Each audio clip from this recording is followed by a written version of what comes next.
game, we're going to tab over to the screen and we're going to turn some music on and get you guys started because our heroes are braving the wilds of the primordial jungles of Cholt in order to save the world from one curse and save Cholt from another lord. 10 on top of that. And whoever went to the buy one get one half off voodoo store, it's just really dunked on Chol. They really dunked on Cholt. It's true. Our heroes are making their way through the wilds to try to find several things, but currently they're making their way to a place called Kir Sabal in order to gain a boon, a reward for freeing a Arakakra, Kir Sabal being the city of the Arakakras, from the bloodthirsty terrafolk of Firefinger. They were on their way when the party got separated briefly, as is wont to happen in the jungle, as the mighty Shago and the unbreakable Congo Tazli opted to go and find some stout trees so that the dwarven craftsmen could forge them into canoes so that they could travel up the river a bit faster. Unfortunately, they were set upon by some of the demons of the jungle. The snake empire of the Yuan-Ti has captured Congo and Shago and thrown them in a cell, as well as poisoned them pretty substantially. The duo broke out and has been fighting their way to freedom, whilst the others, Musharib, Sergeant Brickholder Heck, the Dr. Zuli Sulorlai, and the Dame Ciridath Irithis are looking for them. They have found a trail of sorts, and they've been following it, set upon by Yuan-Ti themselves, and now, well, we'll see where they meet, if anywhere. One of these musics is way louder than it should be. Is it that one? That's not it. Just to go back down. I think it's this one. Yep, it was that one. There we go. I fixed it. Anyway. Perfect. So,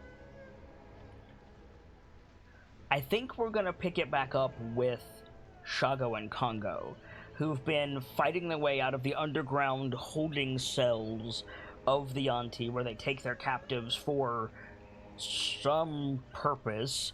The duo isn't really, like, thinking about what they're doing, they're just trying to get out. They found a chapel of sorts, a candle-filled refractory? Refractory?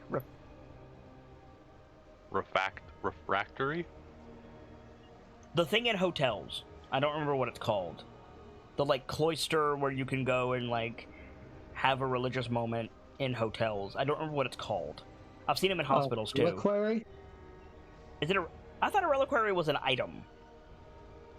Oh, reliquary is definitely a place. Then maybe that's what I'm thinking. The point is, they found a little chapel. Holy relics. I that just sounded like a word that might be right, but no. I think it's like refractory or something like that, I think. Regardless, they found a little chapel, and in it there was a single old lady parishioner. Feretory? Yeah, Feretory is like a chapel that has the reliquary in it. Okay, let's go with that. They decided to take the old lady hostage, but she wasn't playing no games, and she extended one hand and froze the mighty Shago in place, and then turned her attention to the unbreakable Congo Tazli. And Gamsey and I did a little bit of talking backstage, and we've opted that this entire, like, penitentiary area is probably not going to be a fight per se, but a series of puzzles to show how Congo and Shago work together. And so we fade in right where we left off, with Shago held in place mid-leap attack. And... Where is my... Nope. Where is my... Come on. I'm looking for a very specific audio track that I have, and I can't find it. Here it is. Found it. And yeah, so Shago is frozen with like with 0 point energy, a la Syndrome, and Shago, the old lady, has dropped her illusion. You can see that she is very clearly a hag, and she has turned her other hand and her attention on you. To give you a re rundown of the room that you're in a small earthen room. It's got like 4 like mid-sized pews in it. You're standing between all 4 of them at the moment. At the back of the room, there's this big stone, like, I don't want to say facade, like mosaic. No, not mosaic. That's not what I'm looking for. Altar slab, basically, with a bunch of candles on it, and around it, with the symbol of an Ouroboros on it, and a bunch of like magic-y looking runes. And there was a closed door on the left and right behind this like slab area. The whole room is like hot with smoke hot with candle fire and smells of smoke. Shago is frozen in midair, ready to kill this hag. What are you doing, Shago? Or Congo? Sorry.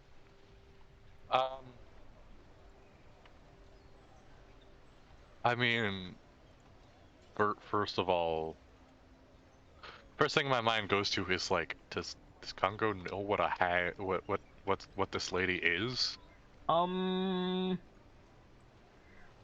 I think on an intrinsic level, like, you know what these monstrous humanoids are and do. Like, I think you understand. Like, there are things that take the form of a woman, usually a woman. They weave magic, they harm people, but whether or not you know what a hag like not intrinsically, but like academically is another matter entirely. If you want to make a, I feel like my audio levels are all over the place, is what I feel like. Does it sound normal to you guys? I mean, yeah. Okay. Yeah. I don't know about stream side, but you sound fine. No, I'm talking about the Roll20 stuff. I'm trying to get the music to load. I tried refreshing for me. I can barely hear the music in Roll20. It might be my headset. Make sure your master volume is all the way up, Hawkey, because I keep it low on my side. Anyway. Okay, yeah, I can hear it now. So, I think this would be a either history or religion, whatever you think you'd be better at. Oh. What? Hello? They're both at a 0, so I guess it's just a mulligan. Yep. Make sure you're rolling as your character, by the way. No, with that, no. Like, you know about the monsters. You don't know what they are, per se. You've probably heard the word hag, but to you, a hag is an old woman, not the reason that old women are called hags is because of these, if that makes sense. Mm-hmm. This would just be like a beast. No, not a beast, a monster to you, is some description. She's like when she dropped her disguise, like, she grew. Like, she's like 7 feet tall. She's like slightly taller than you and Shago. She's like gnarled like an old tree. She has really gangly limbs, long like vicious claws. So like, she's pretty like impressive looking, all things considered. Right. Would you like to know what she looks like? Yes. Here you go.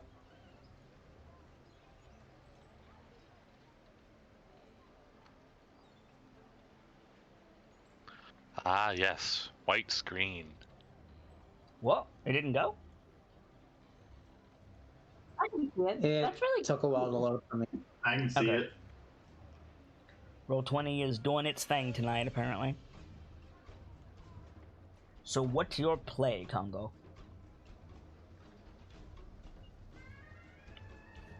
Okay, I accidentally closed it and now I can't get it back up. Whatever.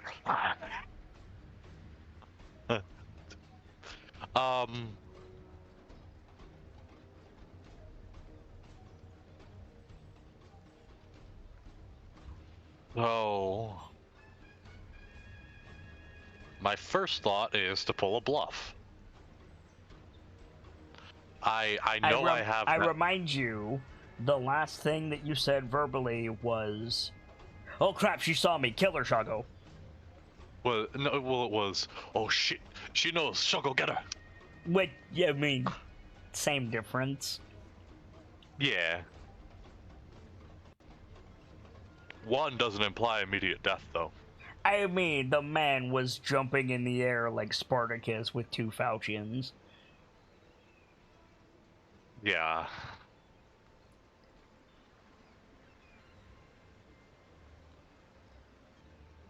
That did not work.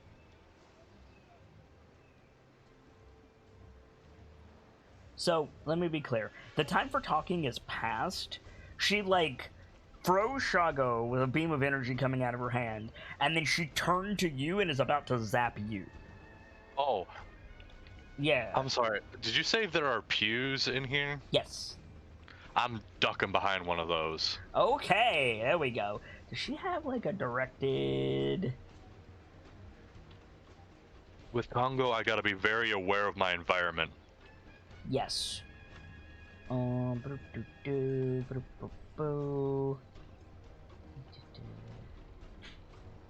Yes. She's used one of these. Cool. So for you... Oh, yeah, okay, cool. So you're gonna be very aware of your environment. Make a dexterity saving throw. Really? Okay, cool.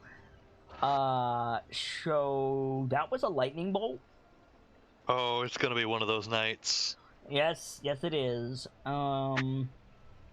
What is lightning bolt? Because the hag sheet is not fully loaded, in that it's not like lightning bolt is a dex save for 8d6 lightning damage, or half on a successful save. 8d6. Cool. So 8d6. Fucking adios, folks. Like, okay, so here's the thing. I'm not gonna kill you outright, but yeah, I kind of get hacked. Has a high chance of 22 points of damage. Got zip zapped, but I'm still in it, baby. Okay, so you duck behind the pew, and she just like takes a step forward and just points her finger the rest of the way, and just you get Emperor Palpatine. Shago is just like frozen in midair behind her. Just so you know. What would you like to do? That's a weird question. First of all, what are these pews made out of? Stone. Are they like carved into the ground? No. Well, Like I mean, you're not sure if they're connected to the ground or not, but they are carved stone. Yes.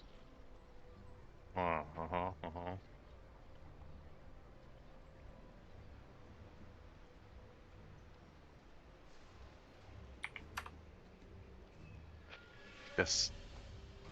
Reel from that hit. Try to make sure I'm actually in cover before I make a real play, or try to. Mm-hmm.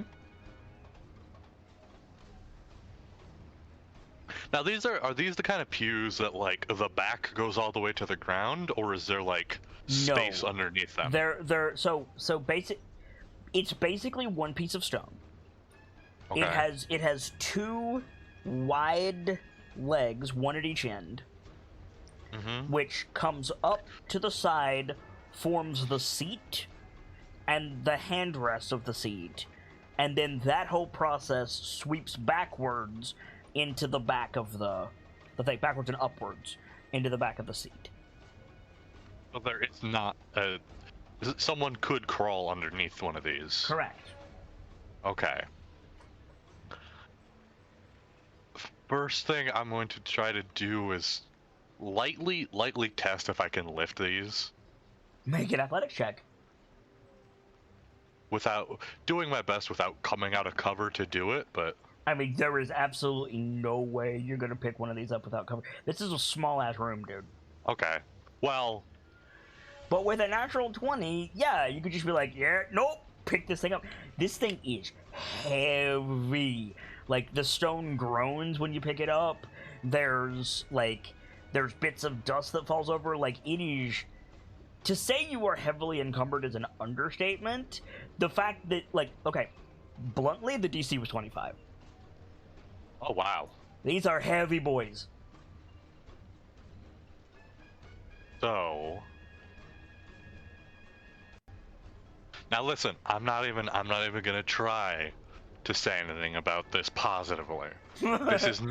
This is not one of my better plans. Okay, yep, good. I'm gonna pop a charge of Fighting Spirit. What does that do? Gives me 5 temporary HP and gives me advantage on all weapon attacks. Okay, alright, good. Now, hang on.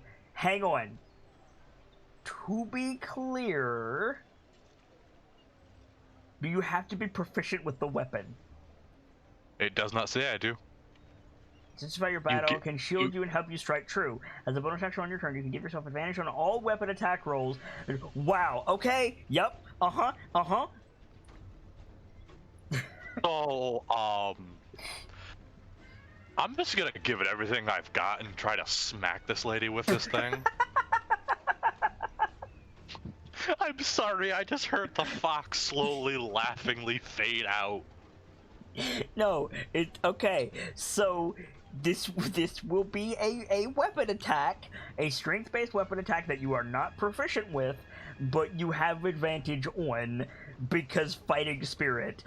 And oh dear, you're gonna beat an old woman with a giant stone bench. Dungeons and Dragons, ladies and gentlemen. Okay, so do you have a strength-based, like, attack roll you can make that does not apply your proficiency bonus? I actually just made something for it.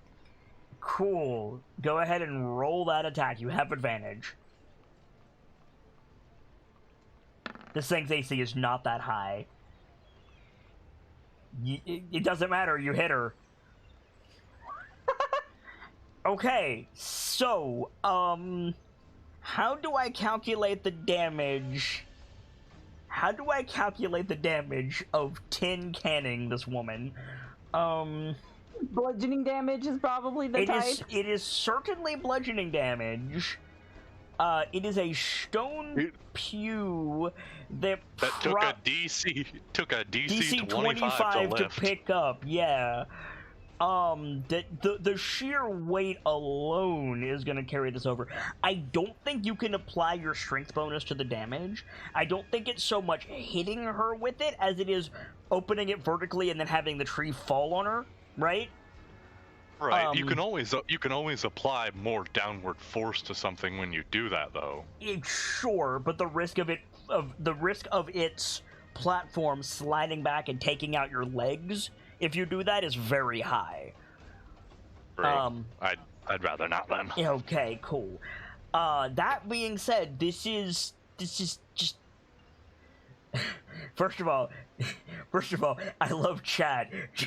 He's got a chair. But also, yeah, I'm thinking like. And here comes Congo with the stone chair. I'm thinking 10d8 at least. Let's go with 12d8. Like, listen, brother. I don't think any old woman is holding concentration after getting hit with a stone chair. Well, let's see how much you roll with 12d8 points of damage, and we'll go from there. You want me to do that? Yes, I want you to do that. Oh yeah.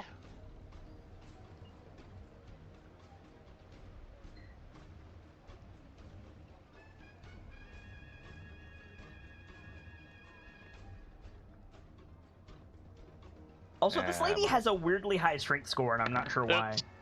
Sorry about that. No worries. That was the wrong thing to click. Okay, so this woman needs to save 5 plus the damage dealt for her concentration, which is 60. So she might get a nat 20. I might need chat's help with this one, but I think 9 is less than 60. So this woman gets a giant thing on her, takes 55 points of damage. She's gonna try to make an athletics check to get out from under it, which she cannot do. She got a 20, the DC is 25. So Shago drops to the ground, immediately picks himself up, holds both swords at his side. You see a glint. He rushes forward, swings both weapons like a samurai, and the lady just loses her head. She's dead. She's gone. Yeah! Nice. So, Shaco stands up, looks at the, like, greenish hag blood on the Falchions, looks at the bench, looks at you. Are you alive, Congo? I can taste copper, but I'm fine. I saw what she did to you. We need to get out of here. But also, you went for the bench first?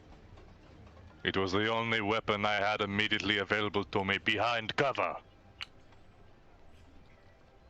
Besides, it worked, didn't it? It worked, yes. The problem being is, this is not the way out. No. And I followed you. You said, Congo, you said, follow me. I know the way out, Shago. I said I have an idea. Help me Did move your this idea pew. work out? Did your idea involve whatever that is? Sort of. I'm having a change of plans. Help me move the pew. Why? Just help me move the pew, Shago. Okay, yep, make an athletic check with advantage.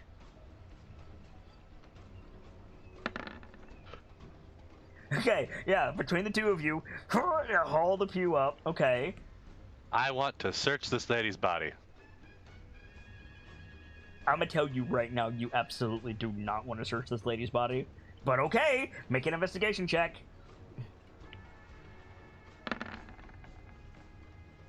Cool, nat 20. I'm gonna phrase this as delicately as I can. Okay. She has some rations on her, which are things that hags eat. Ain't that children? Yes. Ew. She has some spellcasting components, which are also pieces of people. And she has some, like, robes.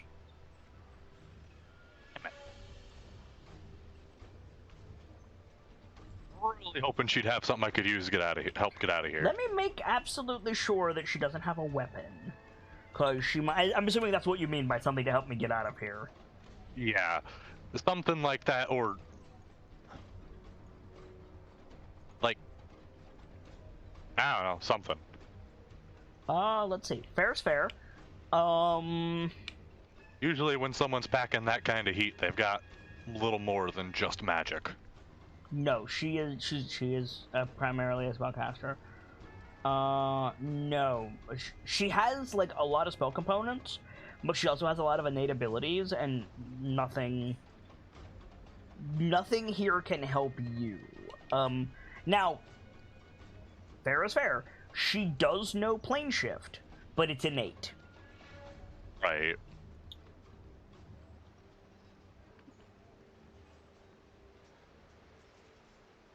Fuck. Yeah.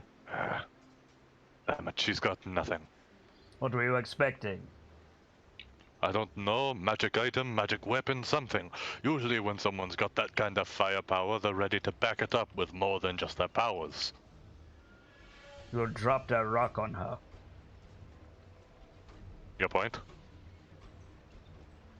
I don't know anyone, spellcaster or otherwise, that has a defense against large rock. I know someone. If you're going to say me, you're mistaken. Are you sure? You probably could have caught it. While I was frozen in midair? But no, not where you're Never mind, Shogo. Let's go. Where? One of the other ways. So there's the way you came in, and then there's the 2 closed doors, and that's it. Mm-hmm. There was, Wait, there are doors in here? Yep. There's a closed door on either side of the stone carving. He's just gonna, like, waddle to one of those doors. Well, waddle. You get into, like, the breach stance. Uh-huh, yep, good. Gesture for Shago. Shago is putting 2 of the stone pews against the door that you originally came through. So you're on your own for a minute, yeah. Yeah, while he's doing that, I'm gonna rewrap one of the chains around my hand. And, like, slowly open the door at a crouch stance from the breaching standpoint. Oh, do you have any type of particular magical defense? Right now? Yeah. Do you have, like, a shield spell, for example? Reactionary? No. Cool. So you're gonna take, you'll take 9 points of force damage. Man. As soon as you open the door, there's another hag standing there, and she just magic missiles your ass. Oh. Fuck. Are you up? Yeah. Are you sure? Yes, I am up by 1 point. You had 27 hit points. Yes, and then that lady hit me with the lightning bolt. Right. For 22. 22, and now you're getting hit with 9. He got 1 hit point. He had 10 hit points. Right. Yep. Thank you. Forgot about that. Cool. Fighting spirit gives me 5 temp every time I use it. So yeah, so there's another lady here, and she just spell blasted you. She looks identical to the first one. Everything I've got, slam the door shut. Shago, there's another one. So you slam the door shut. Shago, there's another one. You hear the door open behind you, the other door. No, you fuck off. So Shago runs across the room. Let's see who's faster, right? Let's see who's faster, Shago or the hag. I have a feeling it's going to be Shago, but fair is fair. If there's anything we've learned from Azaka, never trust the NPCs 100%. Yeah, pretty much. So Shago got an 11. The third night hag got a 6. So Shago runs across the room. The door flies open. Shago, like, jumps in front of you with his arms out, takes a magic missile to the chest, and then just drives both Faucians through her collarbone. She's dead. Yeah. Oh, and if it didn't need to be said, I'm gonna say it anyway. You're not getting XP for all of these. I know. Okay. So yeah, done. These aren't really fights. These are more of like cutscene kills. Correct. These are like set dressing, basically. They're like the blue dragon, not the red dragon. So yeah, pull the swords out. Lady tumbles down the stairs, and I say that because Shago says, "Stairs here, going up." Yup. Fuck. Let's go. Yeah. So Shago is just immediately running up the stairs. I'm gonna let him get some ground on me. Okay. And then I'm gonna hit myself with a cure wounds. While holding the door closed? Yes. Okay. So it's like cure wounds. Good plan. The reason I'm letting Shago get some ground is because in case that magic thingy can activate. Okay. the wild magic, whatever. I don't know how that works. That's right. You have the wild magic poison. Yep. I don't know if I don't know how that works, so I'm giving Shago some. How that works is you feel your head swim painfully. Make a roll a d100.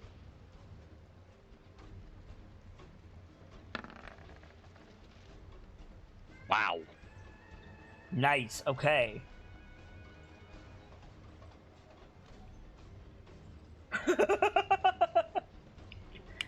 Cool. What? Cool.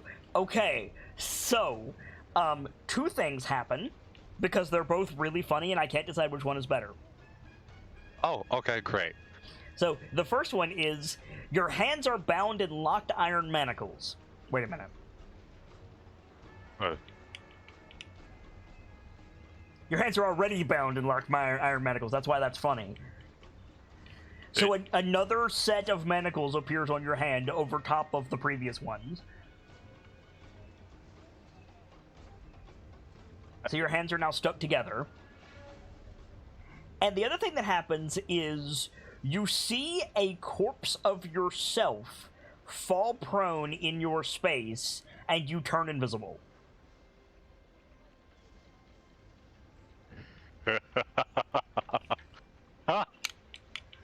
He's like, like, I'm just gonna, me and Congo are just like, that's not me, I'm not dead. Gonna roll with this. Gonna let the door open if that hag is still there. Okay. You let the, like, did Congo laugh? Oh, that was mostly me. Okay, I have to ask. Let me make sure the hag doesn't have true seeing, because she might. Cool. So you open the door. She burns her eye bite on the corpse on the ground. Nothing happens. And she bends down with her claws to try to basically, like, pluck your eyes out and eat them. And it just goes through the illusion. And she starts sniffing the air like Wolverine. So I've got, like, manacles on, right? You had manacles on, now you have another set of manacles on. And now your hands are stuck together. Is it, like, wrist to wrist, or is there a chain? Wrist to wrist. Cool. I've got a god-awful plan. Uh-huh. I'm gonna go for a choke maneuver. Dog, you're invisible, the other door is open, and there's stairs leading up. I'm gonna tell you right now, Mr. 7 hit points, if you go for a choke maneuver, you're dead. 100% you are dead. Yeah, I guess that's true. Like, if you want to do it, do it, fine. Like, if you want to do that, but I'm telling you right now, like, unless I roll absolutely awful, if you do that, Congo dies. Nah, you're right. I'm out. Peace. Okay, cool.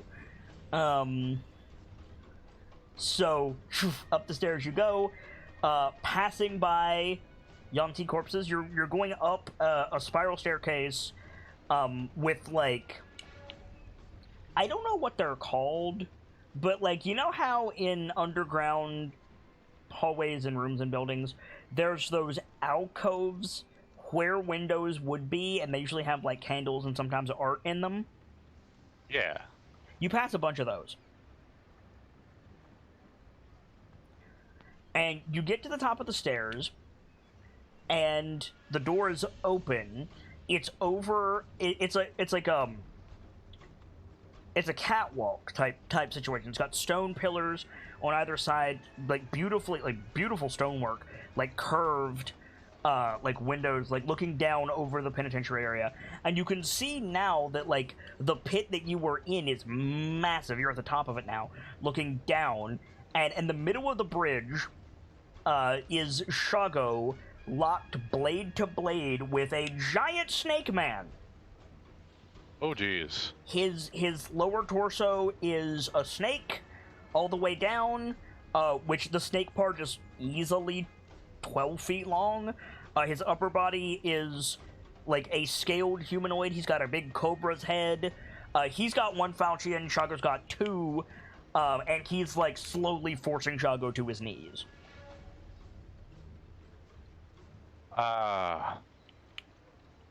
Well, fuck. What do I do? Your invisibility wears off, by the way. Okay. On the way, could I have snagged a weapon off one of those Yanti corpses? I mean, sure, if you wanted to. Your hands are still stuck together, though. About that, can I break those? Can I try to snap these two? Athletics.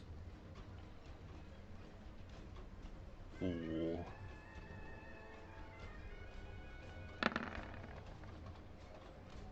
Yep. Shatter them. They disappear immediately. Oh, that was disappointing.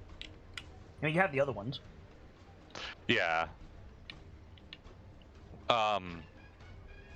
Yeah, grab myself a weapon. Okay. Guessing a falchion again? Mm-hmm. Falchion or scimitar. Like, only the big ones have falchions. You could take either. Go for a falchion. Okay. More Congo speed to have a bigger weapon. Yeah, Shago is wielding two of them because he's a monster. The only reason Congo is even slightly in the same league as Shago is thanks to technique. Yep. So you get up here and you see Shago like again, like strength of will and strength of strength contest with this Yanti abomination, and Shago is barely losing, but he's losing. How big is that bridge? And Orlando, basically. Oh, damn. No. I mean, like, the walkways of Anne Orlando. Oh. Yeah. Like the archer ones. Mm-hmm. Ugh. Okay. So we're above the dungeon area. This is the center of it, you said. No, this is the top or of effectively. it, This is the top of it. Yep. Sorry, that was me misspeaking. This is the top of it. Is there any other path aside from that bridge? The bridge opened directly onto the stairs. There were paths down below that you didn't take. Right. Okay. You don't know what's behind the big snake.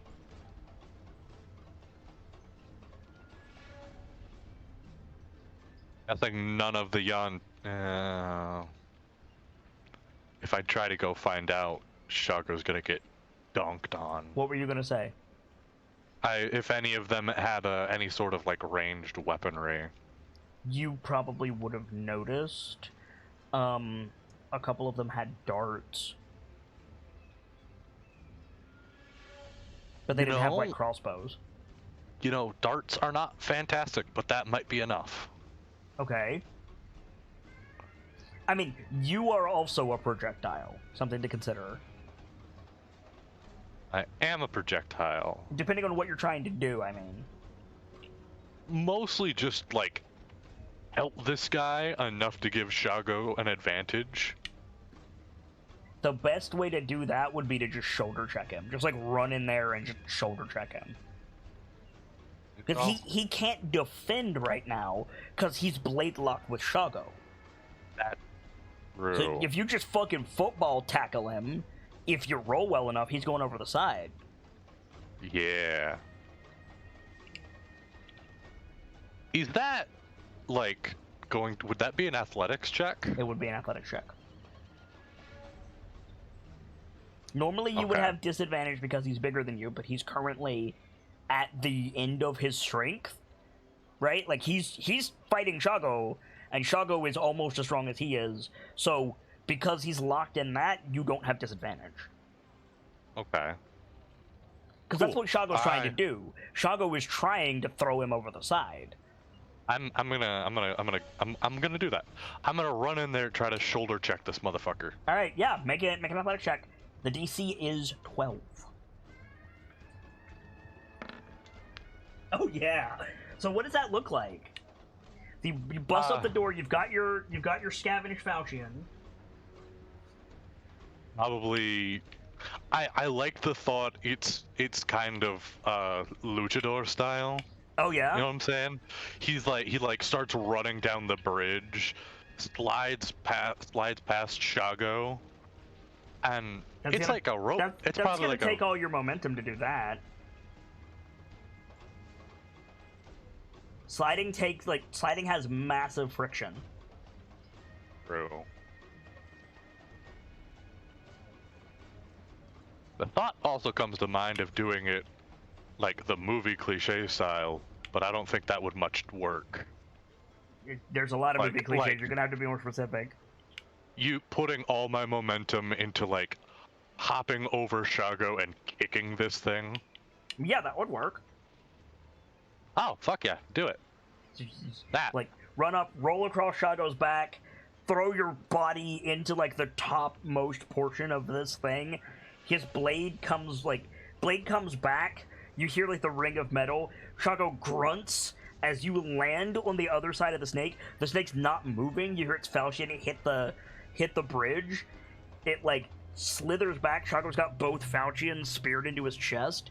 And he just Sparta kicks him off the side of the bridge. And he just looks at you and he nods and like kicks the falchion towards you. A bit. I don't know where our things are, but I think we're getting closer to the surface. We're at the top of the pit now.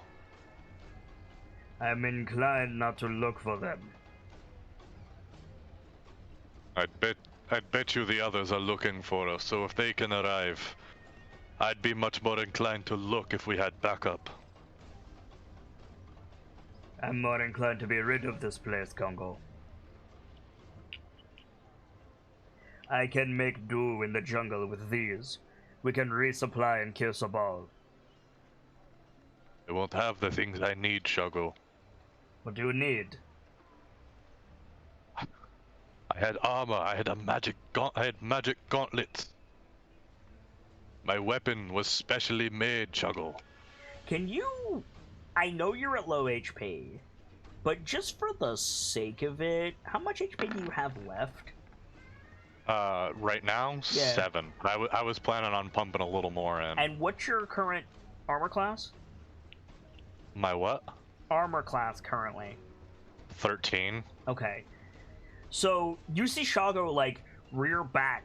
I didn't roll high enough to hit you. He, like, rears back to, like, punch you in the face, and he stops. Like, sees how bloody you both are. And he says, use your head, Congo.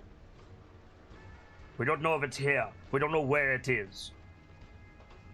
What makes you a gladiator? What makes you a warrior? The gauntlets? No.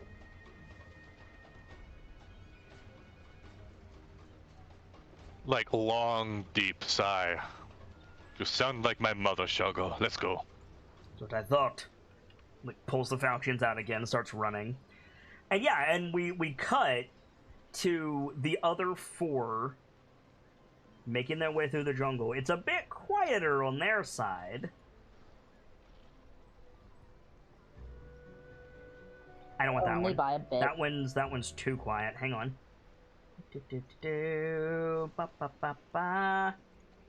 Roll 20, what is going on today? There we go. So, Musharib, Brick, Dr. Lorelei, and Dame Erithis. You guys have fought some snakes on your side, but are mostly... Remind me how you guys are traveling currently? Like, and what I mean by that is, like, do you have a trail, or are you just kind of marching? Because I don't recall. We had the trail that we found last episode based on the snake skin. We figured out that they were traveling by treetop. Right. We're traveling through the canopy. Yeah, we followed it to the pure blood that we found. So, I think we see you 4 traveling through the jungle. it's in a different place than where we left you. Like, you've been traveling for a bit. And, I think Mushari, like holds his, like, stops walking, holds his hand up for you guys to stop. This is... I know where we are, and I don't like it. Where's that? It's a place, obviously, that, we call... I'm looking for it now. Needle's Bones. Or near enough. Needle's Bones? Hey. I don't know if the Yonti are here, but if that's where we're going, I'm not inclined to stick around. What's so perilous about this location in particular? Other than the fact that it's, well, haunted. I'm bringing it up now so that I get it right. Because I don't want to give you guys the wrong information again. I've done that like 3 times now. Defense, a lot of these places sound so friggin' similar. To those that are not of whatever origin, whatever shared origin the fanaticism is. I think I used the right wording in explaining that. Yeah, it's haunted. There's spirits here, not always physical, so to say, much like Mesro. Needle's Bones directly is a sinkhole filled with water. Grung love it here. Best be on our guard for that, but if the Onti have moved in, they've found something here, or built it. Needle was a dragon.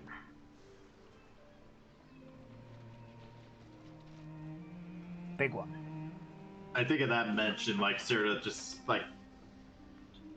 are we actually on, like, a vista, or are we just still in the middle of trees? You're just still in the middle of the jungle. It's just Mushari recognizes it. Fair enough, then. Before my time. But I know the stories. We should be on guard. More so than we already are. Nods, ready his rapier. I know now is not really the time for sightseeing, but the bones are up this way if you want to take a look.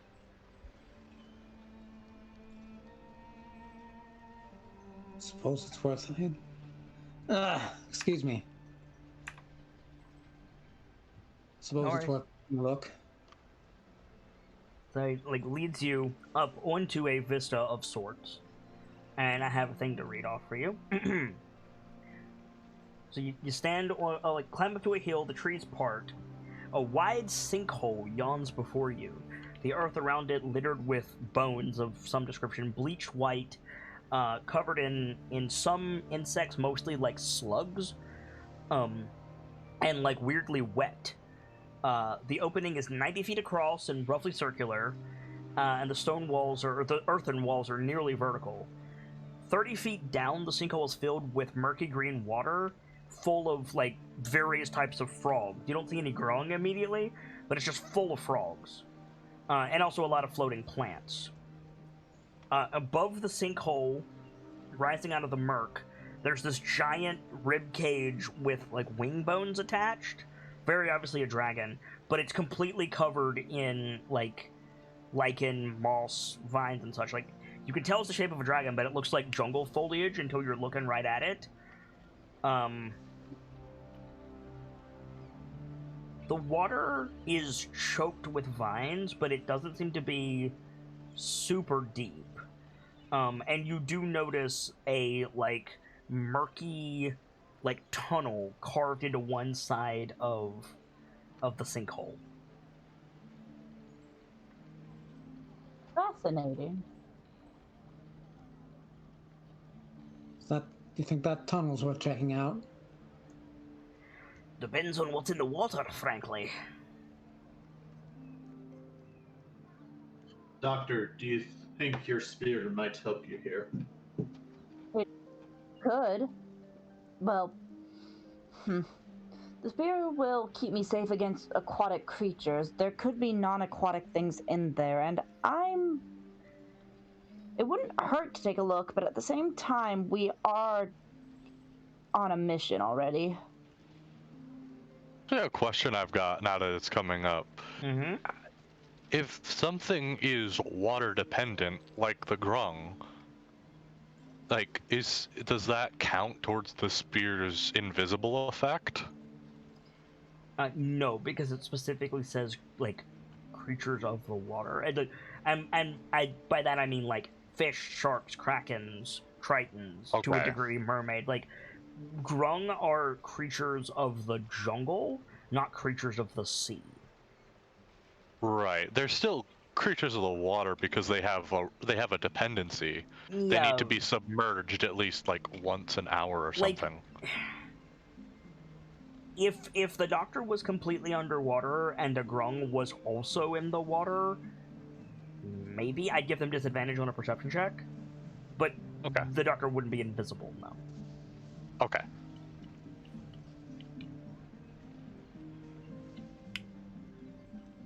Cool beans. Could also.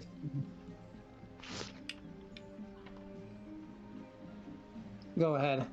Go ahead, Sibs. Could also just poke into the water, see if anything comes up. Are there quippers in this area? Well, the sinkhole is stuck. Like, it's not connected to the river. It's just a sinkhole. So the short answer is, you're not sure. And I think that's what Musharib says. Like, quippers are hard to say.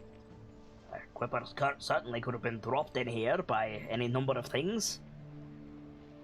But I'm not inclined to stick my hand in there and find out. Fair enough. Anyone got a piece of pork?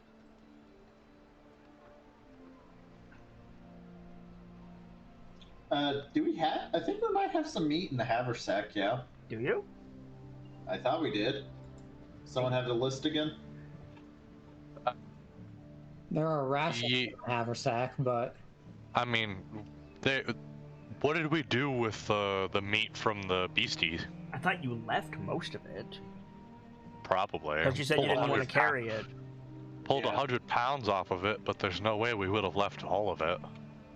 I could have sworn we. No, you had them in the canoes. You carried most of it in the canoes, but then when you abandoned the canoes, you said we will get more meat. We'll just leave it. We got a new 100 pounds from the fire turkeys. From the murder turkeys? Yeah, from the super murder turkeys. What'd you do with it? I could have sworn we did get it. We did put it in some of it, at least in the haversack. If it's not in your notes, you don't have it. That's my rule. Yeah. Fair enough. I just thought we did, but so, I don't have it. What did we do with that meat? Because I still have it listed as something I pulled off the thing.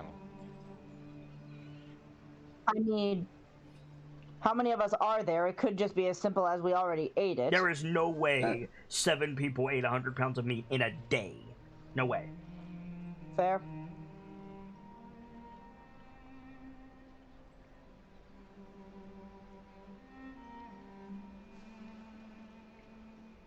But if nobody has it in their inventory and it's not in the haversack, sorry, Gamsey.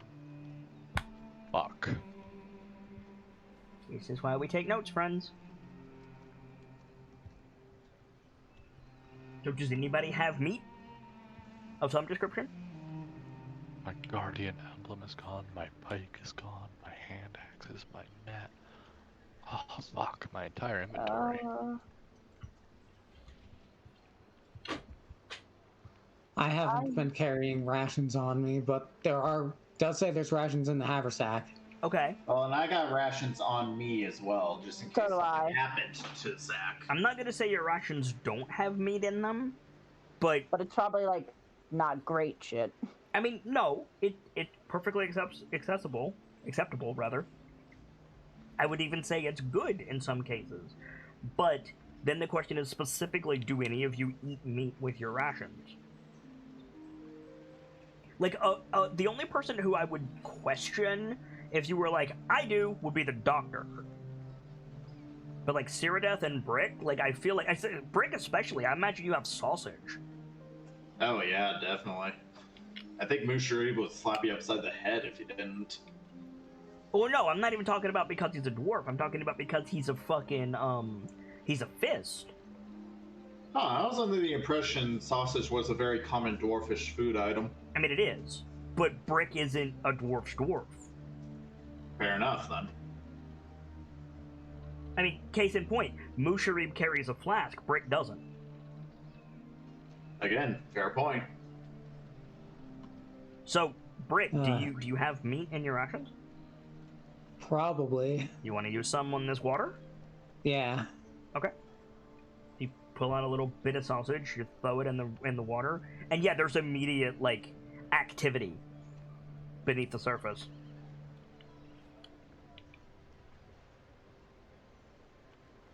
Like, what kind of activity? Like, the Quipper activity, or is this, like, something bigger? It's choked with vines. It's impossible to tell. Fair. The doctor is going to try and get a look at it, like, as best she can without going in. I mean, it's 30 feet down. Fair. A little bit more than that, because you're not standing at the rim. You're standing on a hill above the rim, so it's probably more like 45 feet down.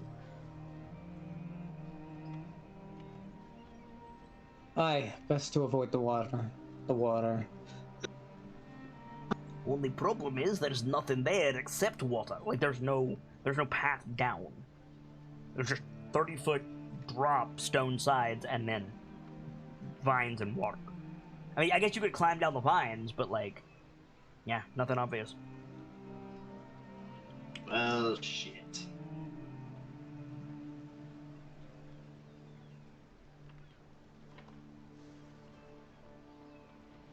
If there is a chance, we ought to send the doctor down with yourself on fire support, Sergeant. Some big beastie tries to attack our gal, we just shoot it. It's a sound enough plan. Alright. Puts the rapier back on the belt, takes the spear off back. Mm-hmm. Does that protect you against substances in the water? Not that I'm particularly aware of, no, but if we're thinking about, like, throat leeches and the like, I can relatively well enough handle that by now, as long as I'm not knocked into the water. Well, best of luck to you then. Why, might there be something else? We don't know until we check. Fair enough. For all we know, this opens out into where they've got our lads. Nods. So, out of character, just so I'm getting this right, the plan is have the doctor jump down. Jump down into the water to see what's there, and if there's something awful in it, Brick will shoot it. Got it. And So- bring every single one of them on us. That's a later problem. So, yeah, doctor, spear in hand, takes her running jump and prepares. Okay, you jump into the water, sploosh. You pierce the vines and stuff almost immediately. The water's not very deep. It's in fact like you like hits the bottom when you jump in. It's only like Got it. 5-6 feet deep. Okay, so that's not too terrible. No. It's a bit of a dangerous jump, but you had no way of knowing that. The vines slow you down considerably. Yeah. The effect of the spear takes hold. All of the frogs scatter when you hit the water. You make a big splash. You see like 3 dozen quippers, Yeah. but nothing else really. She's gonna stay down there for a little bit, let the water settle. Like, she can breathe underwater. She doesn't have to worry about drowning. You could stand up on the bottom and your head would peek out. Yeah, just poke her head up, show that she's like all right, nothing bad so far, and then she's going to keep a look underwater to see if like anything else comes around. There's a big ass dragon skull down there. Neat, the doctor notes in her head, but doesn't do anything about it. There's that like carved out cave in one side of this sinkhole, and beyond that, why don't you make a perception check? All right.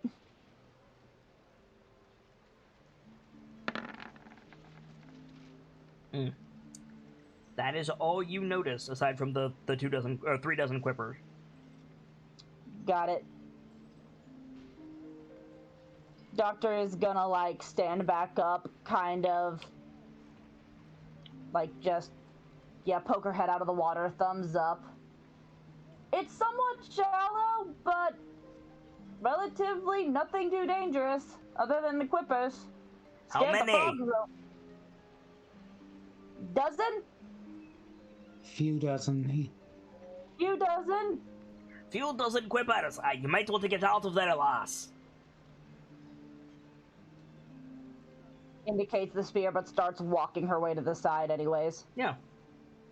It's less walking and more carving because it's full of vines.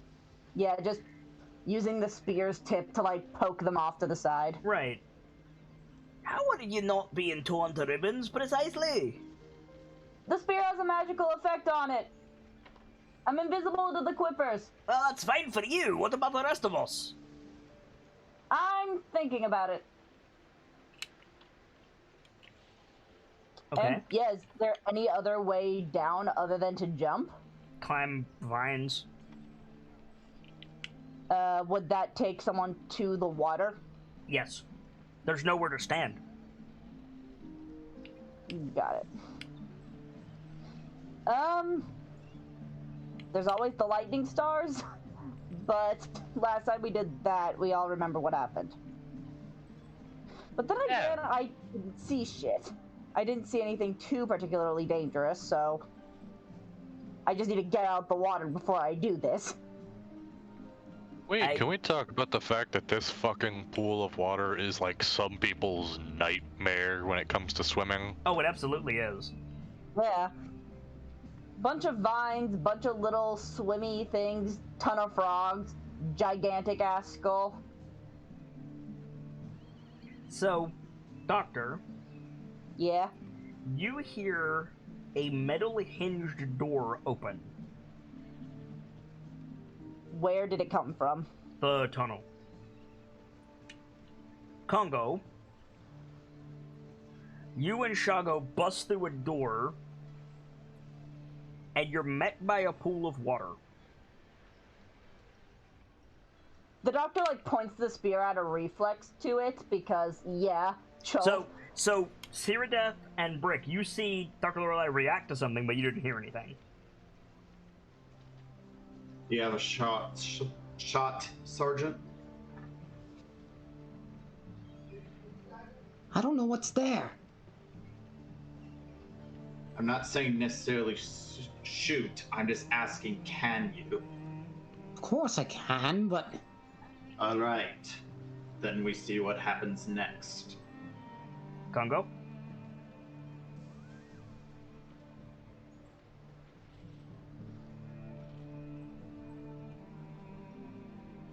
Kamsi?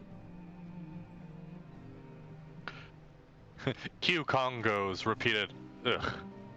This is why I don't go into the jungle often. How much you want to bet there's a way out through that water? I'm not going to bet you on facts, Shago. Good enough for me. Shago jumps into the water. Oh god. Does is his head, does he come back up? No. Like rubs his eyes. Always thinking with his muscles instead of his head. I swear to God. They call him the mighty Shago. They should call him the mighty meathead. Jumps in after him. Okay, make an athletics check. Dr. Lorelei. Yeah. All of the quippers surge into the tunnel. Concern. The quippers just went after something in the tunnels. I heard a hinge open. There's Congo, something in there. you sink like a stone and begin drowning. I think you get like a cramp. Maybe it's because your legs are still stony. Oh fuck. So Trying to go ahead. trying everything to get up back above the water. Okay, I'm gonna see if Shago notices. He might not. He does not, unfortunately. So yeah, so Dr. Lorelei, like, all the Quippers surge into the tunnel. You hear something impact the water, like through the vibration of something hitting the water. Yeah. After the Quippers moved. The doctor like has the spear pointed towards the entrance of the tunnel, but she isn't doing anything yet because the doctor doesn't know it's the two of them. Okay, valid, but 36 Quippers will strip a man in about 10 seconds. Fair enough. Then actually, that's probably a terrible idea. The doctor, if anything, panics and just under the water go as fast as she can. Under the water, you outswim the Quippers easily. Yeah, especially because of the ability of the damn spear. Yeah, right? So, you enter a tunnel, and, like... you don't know this, but, like, about a third of the way through the tunnel on Shago's side, so 2/3 of the way on your side, you run into Shago, like, treading water poorly. He's bloody. He's, like, struggling to swim. He's got 2, like, giant swords, like, clipped to his belt, and his lower legs are made of stone. Shadow! I don't think he responds because he can't breathe. Yeah. The doctor, like, swims over. She's going to try and find her... Like, is there anything in this area that could be used as, like, something to support, like, to float? There's nowhere to float. It's an enclosed tunnel. Fair. The doctor's going to try and help him to keep his head above water. There's nowhere to go above water. You can't go above water in this tunnel. Yeah. Okay, sorry. My bad. I'm sorry. No, you're fine. Also, there's a bunch of angry, hungry fish behind you. Fuck.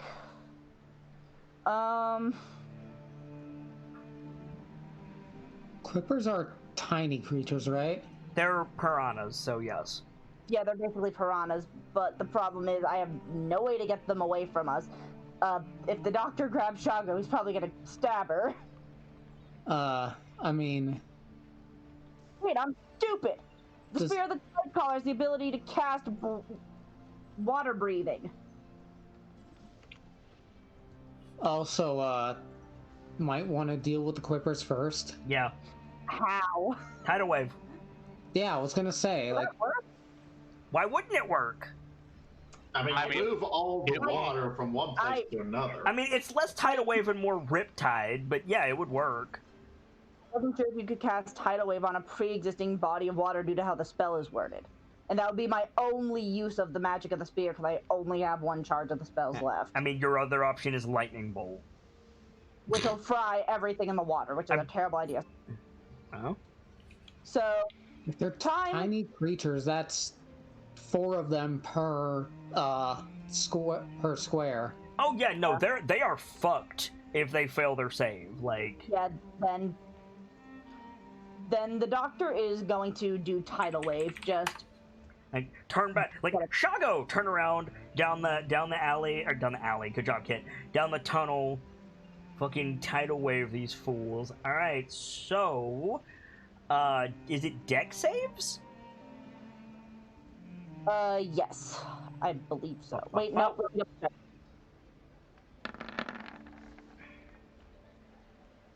Wow.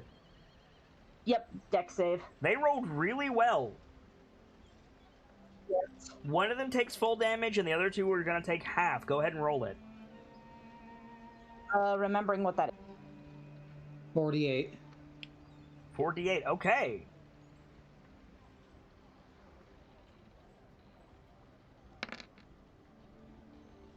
What? Wow. That's a good fucking roll. Okay. So I think Congo, you stop drowning as all the water in the pool behind you drains. Those of you above the sinkhole on the other side, you just see this massive shunt of water come out of the tunnel. The water in the basin raises probably 20 feet and then drains back through. The Quippers are dead. Good. So, as you're, like, pushing the water back, Shago, like, lands, takes a deep breath, looks at you. Congo's behind me. I'm very glad to see you. Is that water coming back? Will it come back? Yes, it will come back. Sibs! Yes, it's going back. I'm not sure. I had to make certain. I'm sorry. You're fine. Yeah, I would have asked that too, because, man... That's a fucking lot of water to move all at once. Yes, it is, and it's gonna hurt when it comes back. Yes, it's going to come back, and it's going to hurt when it does. There's a way out on the other side. Like, grabs you by the hand, turns around, starts running. The others are back there, that way, though. Let the water drain back, and I'll help, and I'll try to get you both out of this. If the water drains back, we die. Like, gets back into the stone room. Congo, you're just like standing on the ground, like, trying to catch your breath. You see Shago come back with the doctor. Oh no, what did you do? I didn't do anything. The water's coming back. Help me get this woman out of the pool. Oh, Jesus. Oh, my fucking oop, down, Shago. You're both in more state than I am. So, yeah, like Shago, like, shoves Dr. Lorelei towards Congo, runs to the back of the room. You can hear the water coming, by the way. Like, runs to the back of the room, crouches down, puts his hands together. Come on, Doctor, we don't have time. The doctor is going to do as instructed, but she's also going to try and get them out of there with her. Yeah, make an athletic check with advantage to get out of the pool first.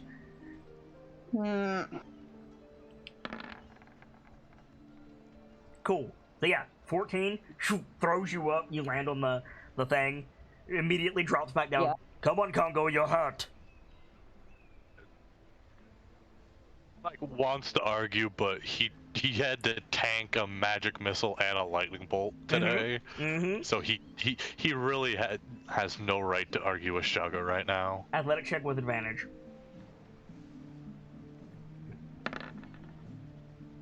Yep. Throws you up. You grab the ledge, pull yourself up, turn around. I'm assuming you two are gonna try to get Shago out of there.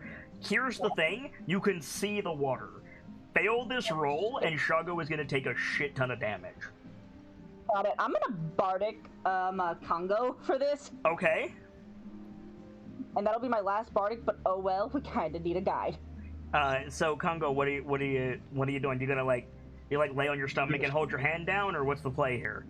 Yeah, as soon as I get up, I'm spinning on my heels to drop and grab his arm. So you spin and you turn and you see this, like, flood shunting back down this tunnel, filling the tunnel, and it's just, like, basically like somebody opened the valve on a dam. You ever seen one of those? This is rolling death. Yes, it is. Yes, it absolutely is. Make an athletics check. You have Bardic. The D6, and I'm trying to remember which one of these I'm trying to use. This is an ability check? Yes. I'm going to use the ability check one for the note of potential. I mean, it does that automatically. What does it give? Does it?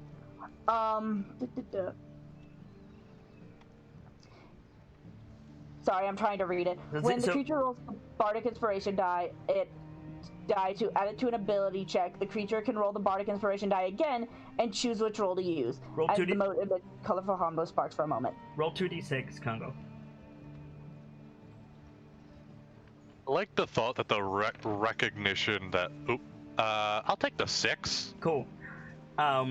So that's 22. So you grab Shago's hand, you pull him up out of the pit. As the water, like, hits it, it hits the wall so hard that you hear the stone crack. say I like the recognition that like this will kill Shago if it hits him, Yeah. and it's like spin, drop, and shout, brother. Yeah, right, totally. Like, grabs your hand, puts his feet on the wall, like, jumps. Like, he does that jump move, right? Grabs the lip, you haul him up. As the water crashes in, you all get soaked like you're at SeaWorld. And then, yeah, like, Shago and Congo are just, like, taking a minute to collect themselves on the floor. And, like, the water is still, like, rolling back and forth. Those of you outside, you heard that impact. Like, it hit something. You saw the water rush out with fish parts, and then it drained back in and impacted with something. I don't think you heard Congo shout, because you're so far away. But yeah, like, as the water is still roiling, Shago is like, "We can't stay here. They're coming." What? Who? Oh god, this came from the demon's base, didn't it? There's a door behind you, Dr. Lorelei, that leads to a bridge over a pit. You can hear an alarm going off. Okay, so... I have a terrible plan. What? First, doctor, can you heal me? I am... We don't have time, Congo. Fine. He, like, gets up, and he's gonna cut the rope. Wait, is it rope bridge? Or stone bridge? It's a stone bridge. It's a stone catwalk, excuse me. Fuck. How thick is it? How thick is it? Like Roman style? Again, Yeah, never mind. and Orlando, I do not have, like... never mind. Backtracking. I do not have an idea. Okay. Um... Both of them, Dr. Lorelei, both of their lower legs are made of stone. It's almost up to Shago's knees. What the hell happened? We've been poisoned. I've already purged myself of 2, maybe. I'm not sure. The second one might still be active. I'm taking its arcane poison, so anti-poison won't do much. You have anti-poison? Yes, but I think it's mundane related, but here, No. and she pulls out 2 bottles of... Oh yeah, the poisons that the anti-poison that Wakanga sent worked when Brick got that. Doesn't so. Musharib have those, though? Yeah, and the doctor doesn't. She has 3 potions of greater healing. Actually, no, not the anti-poisons. Wakanga sent us proper magic anti-poison for this exact thing. Brick had to use one of them. I have 2 impressive healing potions. You're going to want those. Oh. And the doctor's going to hand them both a greater potion of healing. Yeah, so Congo, you're handed like a bottle of red liquid that like swirls gold when it's jostled. Oh, wow, that is... What the hell kind of potion is this? I recommend you drink it. Shago's like throwing his back. Yeah, what's the roll? It is 6d4 plus 6. Yep, I sent it in the chat. 20 for you, Congo, and 17 for Shago. Jeez, that's a lot of 1s in a healing potion. Yeah, it is. Sorry, I'm still trying to prevent myself from relaxing. We need to go. What's on the Yes. other side of this tunnel, Doctor? What was the name of the pit called? Needle's Bones. Needle's Bones, as Musharib called it. The others are waiting like 30 feet up. I took a jump down here with the spear to see what was in here. Just turns to look at Congo. I told you I saw the bones. Yeah. You already...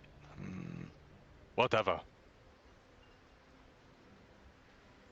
Good. Alright, How did they get us all the way out here so fast?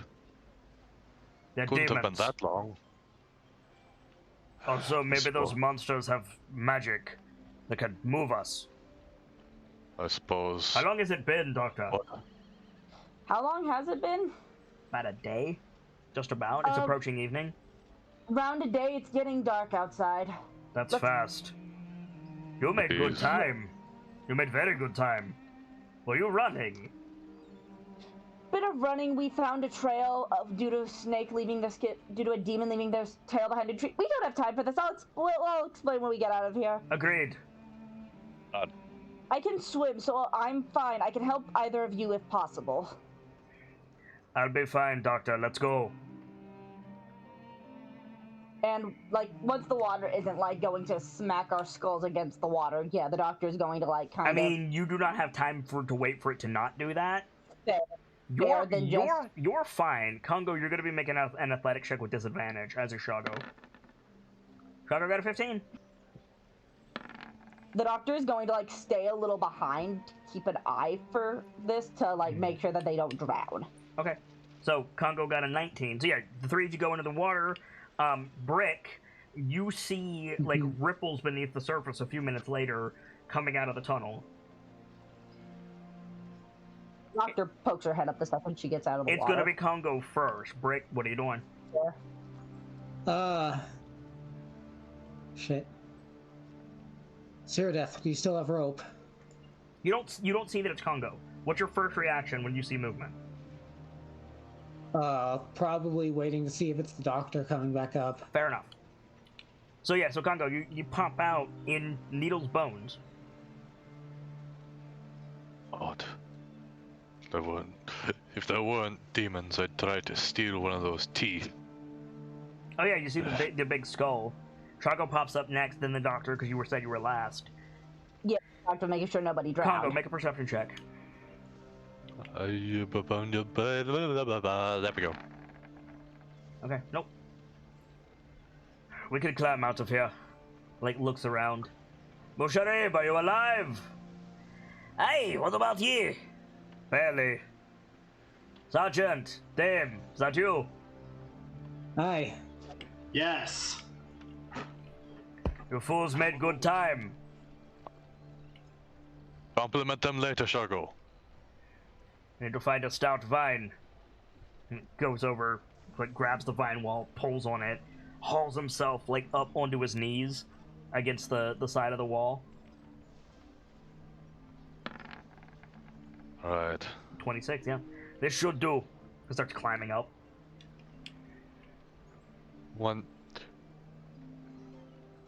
Can we afford to wait for him to get all the way up? Probably. Probably not. Yeah. Okay. Wait for him to get up just to make sure the whole thing is secure and he's good. Yep, he, like, climbs up, stretches, and you guys see, yeah, like, Shago is bloody, he doesn't have any of his gear, he's wielding a couple of falchions, and his lower legs, almost to his knees, are made of stone. Okay. Oh. Boy, Musharib, that anti-poison. Already on it!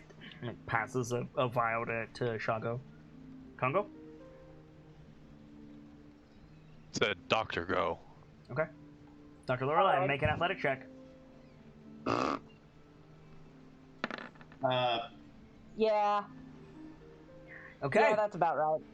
So, you like, Dr. Go, she's like, okay, grabs the vine wall, goes to pull herself up, there's a twang and a snap, and, like, 3/4 of the vine wall just falls into the water.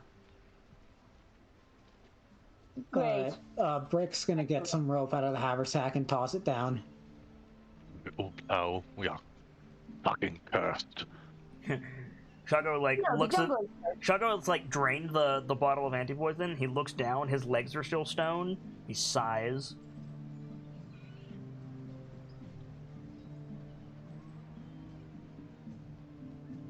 I think I'm going to need more than one. Can we spare it? Rope comes down. Yes. Use your... I don't know what you call it, but I call it the hands of Uptao. You're a paladin such as myself, yes? Yes. The power that grants us the ability to cure diseases. Okay, just out of character, because last I had checked, because we have not taken a long rest, right? We have not. Okay, so I should have about basically 2 hits of that. I don't know, do you? Well, that's what I had marked. Well, That's what I was many- just saying. How That's many what- points of lay on hands do you have? Like, because let's see, I gave the doctor like 1 there, like 13 points total, something like that, roughly. I'm pretty sure it's base 5. No, but I used lay on hands when people went down. Like I gave them right. a point to get them back up. Right. So Only that's what I'm takes saying. five. Sorry, Only what? takes five. Only takes 5 to cure a poison or disease. Right, that's what I was saying. I have 2 hits of that. Okay. So Yeah. yeah. So I can do it. Yes, just yeah. So the rope comes We were down. just covering your. Mhm. Sorry. You grab the rope, Dr. Lorelei. You can make another athletic check with advantage as Brick like digs in to help you get up. If you want to cure Shago, Ceradeath, you can. Yeah, I'm going to cure Shago. There you go, Dr. Lorelei. There we go, for once. Haul your drippy self out. You use 5 points on still Shago. Shago. The stone recedes. Like wiggles his toes. Thank you, Dave. What about you, Congo? Do you need Congo's aid still in as the well? pit. Congo's still Sorry, I thought I'm you got about- out. Nope. My brain. I'm about to start making my way up. Did you Okay, throw sorry. the rope My back down, brain Brick? dropped that bit. Yeah. Cool. Athletics with advantage. Oh yeah. Congo, you pull yourself out as well. Dripping. And Brick, you like haul the rope up right when you see like crocodile style, like a cobra head poke out of the water and then dip back down and go back into the tunnel. They know we're here. We need to move. No, you guys Quickly. are actually above the tunnel. They didn't see you. Oh. Yeah, that's what I'm saying. Like, you got the rope up just in time. No, me and Shogo escaped. We took. Oh, what was it, Shogo? 2 of the hags? Does the doctor know what a hag is? Congo doesn't know what a hag is. Well, he's not calling them hags because he knows they're He's hags. calling them He's old calling women. Okay, got it. Yeah. So I think You Congo took- nods. you 2 by took my out count. 2. Several ghouls. At least a dozen demons. Something tells me these women were being old was not the particularly interesting part. Magical creatures with long claws. Hit me with a lightning bolt. The doctor is getting down to brass tacks and starting to work on both of them with medical supplies. Oh yeah, well, I mean, You said that would be history or religion to... history or religion, yes. To Meanwhile, identify. Congo's still poisoned. Well, I'm going to roll as well just to see if I know what hag actually means. Mushri passes you one of the vials, Congo.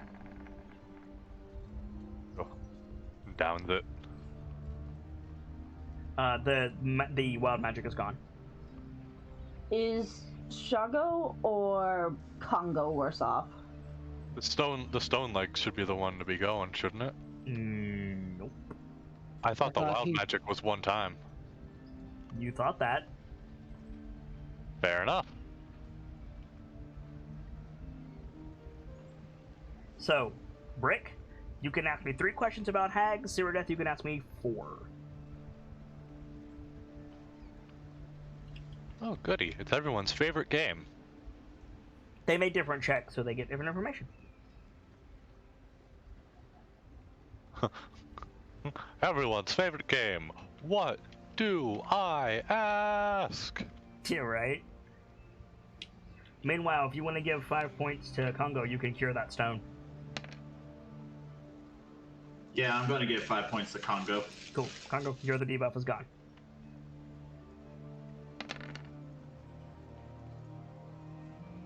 Duly noted, Doctor. Finally. Finally. Shago, like, spits on the ground. Congo is concerned about his supplies. I'm not inclined to go back down there. We can resupply and kill Sabal. We're not going. Yes, we can. But not on everything I had.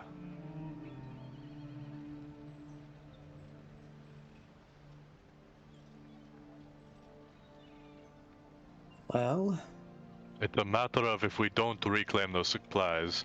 Now suddenly, well, they have they have more magic weaponry at their disposal, and masterworked armor. It's not that Masterwork Like- armor that's not going to fit them.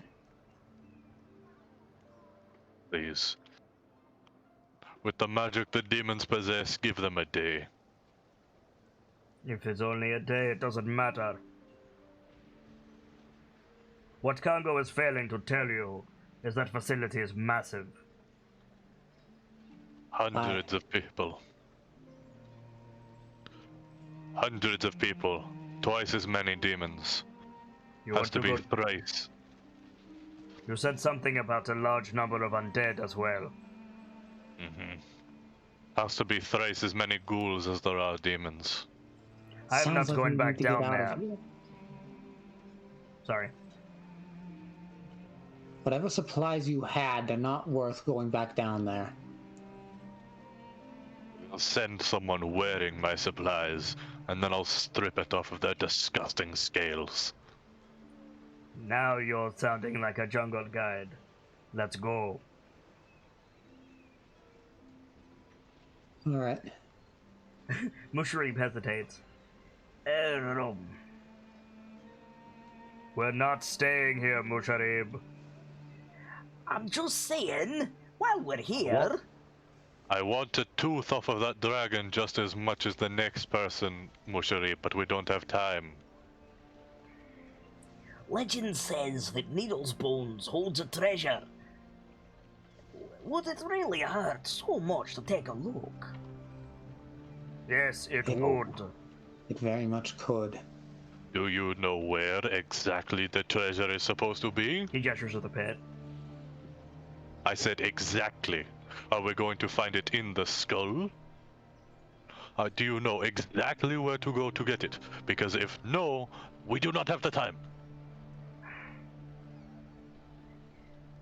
I'm only saying it could turn the tide on all of this cursed business. We don't know. Are we really Correct. willing to leave a piece on the board like that?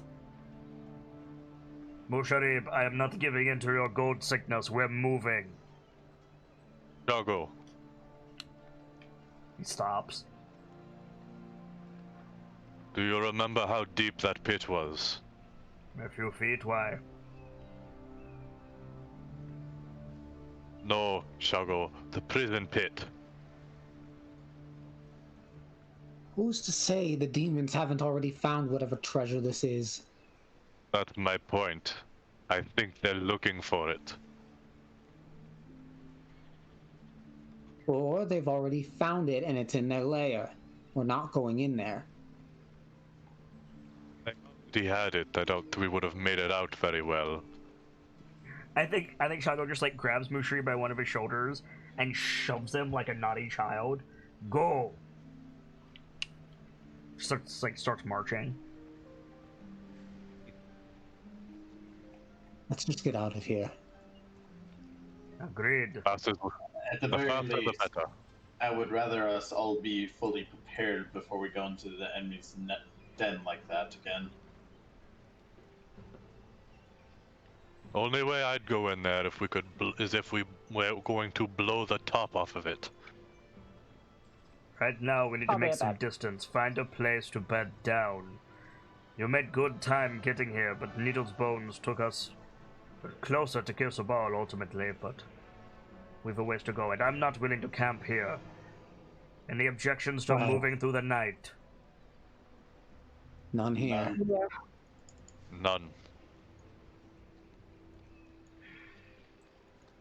Let's get moving then. Musharib, you're staying in the middle. Congo, take the rear. Alright. Wait, you don't have your supplies. Sergeant, take the rear. Wait a moment. Aye. Doctor, you can make things, you said, yes? How long Simple does that things. take?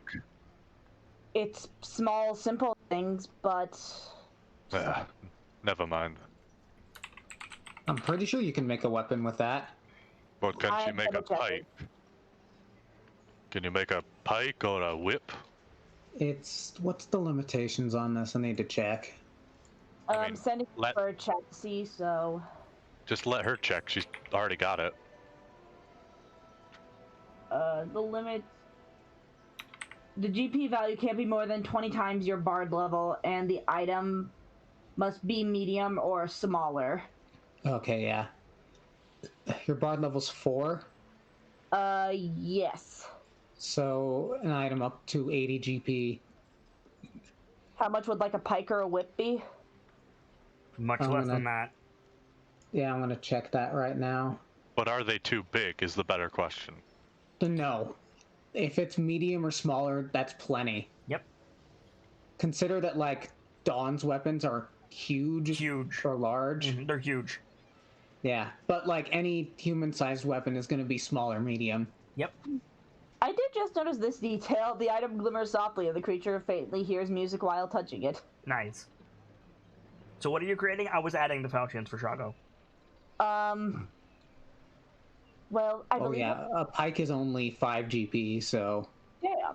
I think the doctor, like, kind of puts her hand to her jaw. What kind of weapons do you prefer? I believe I can manage it. Who are you asking? Congo. I mean, Congo's also got a pair of falchions. A pike or a whip, something that has reach. Something I can get at things from far away with. No The doctor- range. The doctor will go with a pike, since I know whips don't do a whole ton of damage, but... Okay. Pike. So, for some reason, Shago's spear does 2d6. I'm willing to say that's a Cholton spear. So you can have a 2d6 for each weapon? My pike? Yeah. Cool. Well, the pike does a D10 already. So that's pretty nice upgrade. Mm-hmm. There. Now I'll take the rear. Good enough. Like, balancing the falchions in his hand. I like these. I think I'll keep them. I seem to have disconnected for a second there. Sorry about that. No, welcome back. Shago does slightly less damage, but he gets a 4th attack now that he's dual wielding. So, Nice. It's just like you to. It's just like you to take an interest in weapons made by demons, Shogo. you're dumber than you look, Congo. These have the maker's mark of the port. You're kidding. They're stolen. Like looks at the one he's got. Yeah. Like, you recognize the maker's mark. Ah. I knew they were demons not fit for our world. I didn't realize they were thieves too. So Yeah. just to be clear, Shago is dual-wielding longswords right now. Hell yeah. Hell yeah.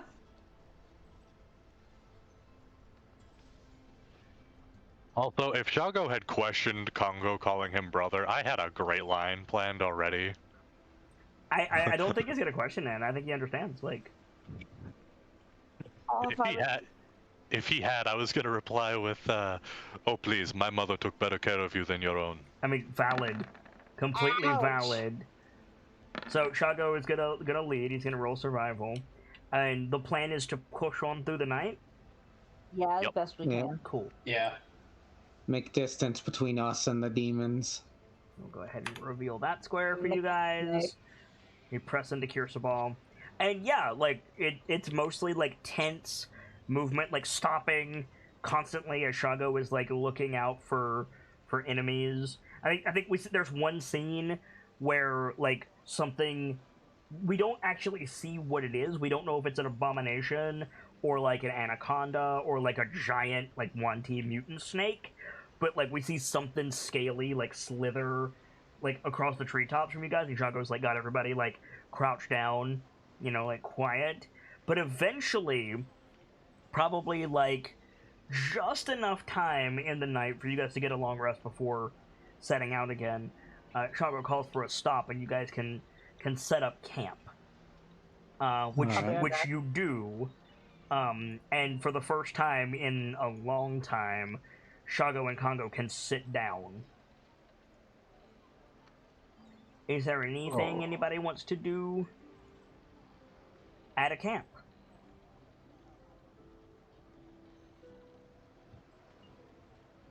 I'm Sorry, but anyone that watches Congo can literally watch him deflate. Right? Yeah. Shogar's the same way.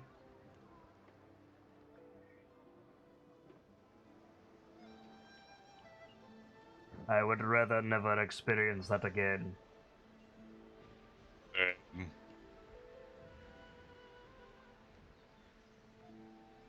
And I think in Chulton, he says, I would be dead without you, my brother.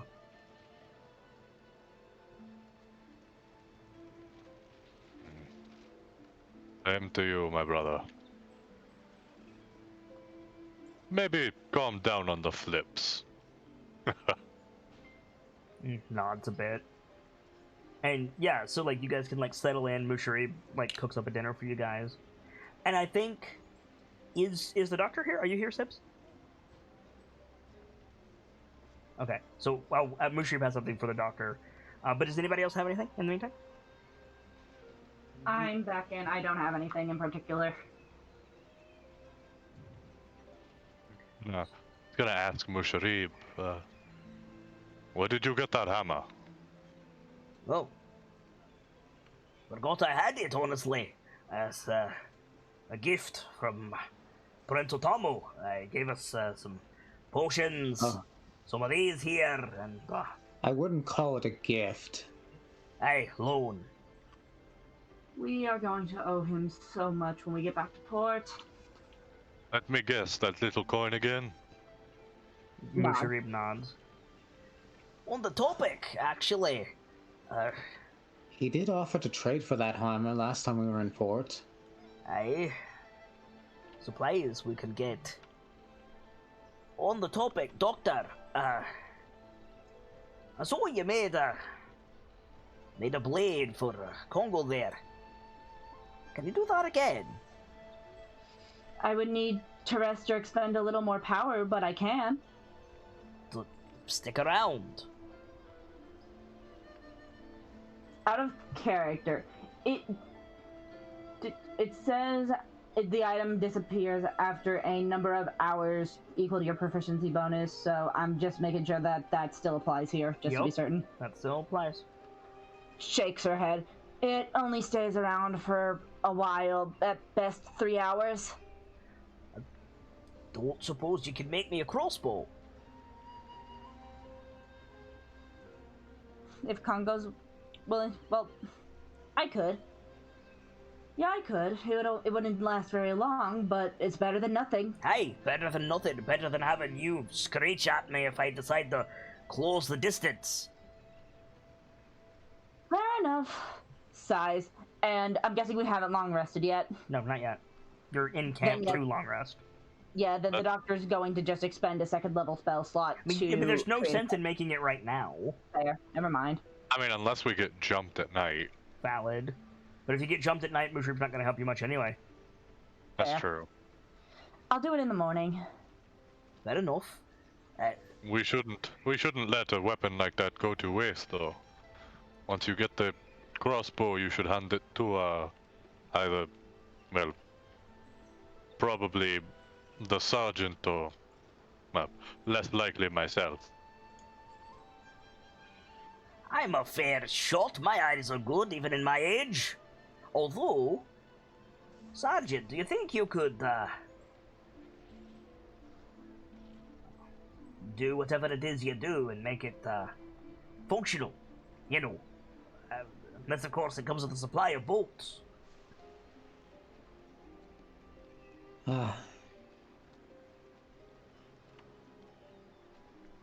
I don't think you can make both the crossbow and bolts, can you? No. I mean, I can expend the second level spell slot to create bolts, but You can make a bolt.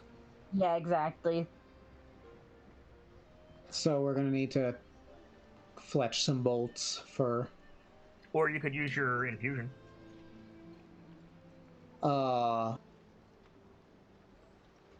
my ability can create tools, not an item. How is your gun Fusion. infinite ammo? Oh yeah. I can't place that infusion on more than one item though. Exactly. Yeah. Wait, Does the object created by the creation count as magic? I don't think so. Does not say it does.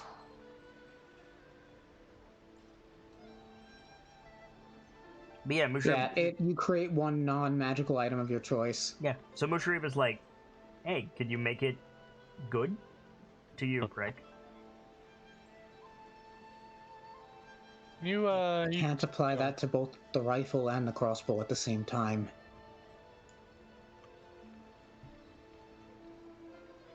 Alright. I could make it a little stronger, but you'd still need bolts.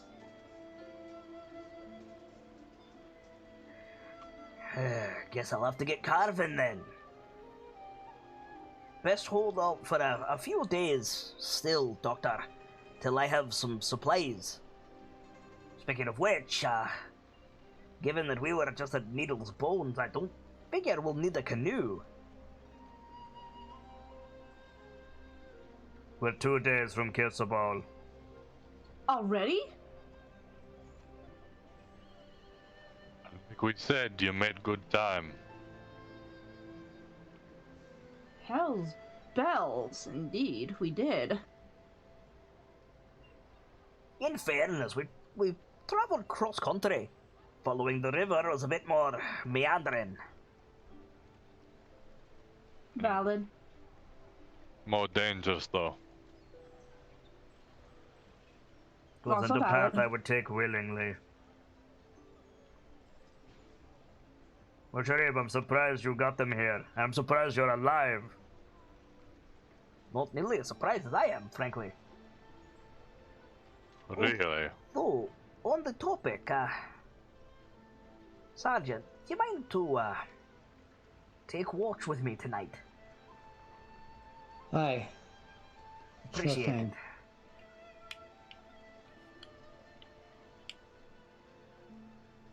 What are you planning, Musharib?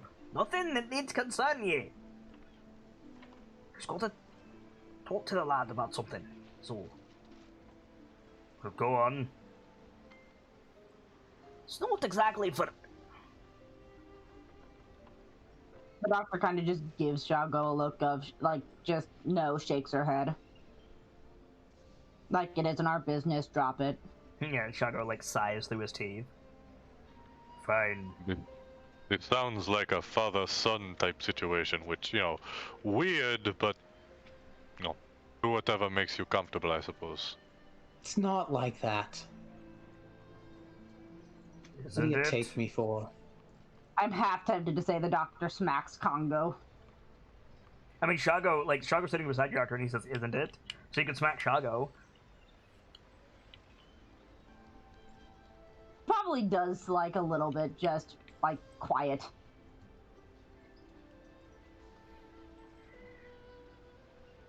Despite your venom, both of ye, got a nice dinner here. Come and get your fill. Both of you absolutely need it.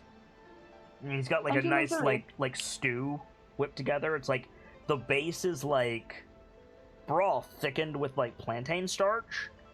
And it's got some like nice meat and he's got some herbs and some like wild vegetables in it. Pretty good. It's almost like a Hell curry, yeah. like a Caribbean style curry almost. Hell yeah. That sounds good. Don't have I any want rice Ripping to go Boy. with it, which is a shame. But it'll do. Appreciate it anyways. You know, I wonder something. Hmm. I wonder how Azaka's faring in all of this. It's a Zaka. Aye, but nothing about this trip has been typical. She's a jungle child. She's probably fine. I am a jungle child, and I got set upon by a snake. I hope Right, she's but you- alright. You have to admit there is a distinct difference between you and Azaka. Aye, one of you was born with a spoon in your mouths. Shago glares at him.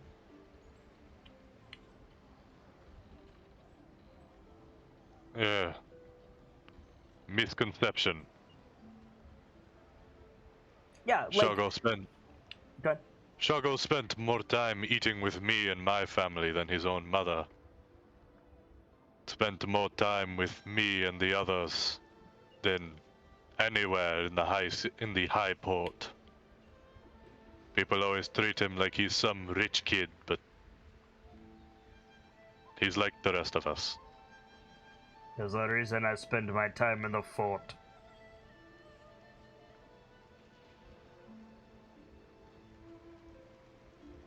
I honestly didn't know, Shago. There's a reason you didn't know, Musharib.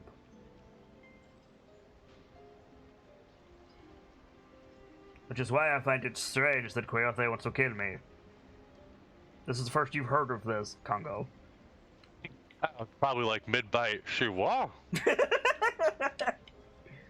We have a working theory that... No, well, she no, straight up asked us to never mind. kill him.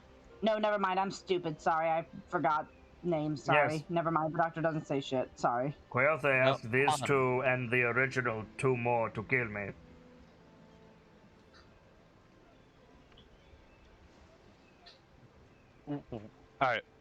I'm sorry. What? There's just a certain level of fucking stupidity that it takes an extra minute to process. I She haven't what? exactly had a chance to ask her why.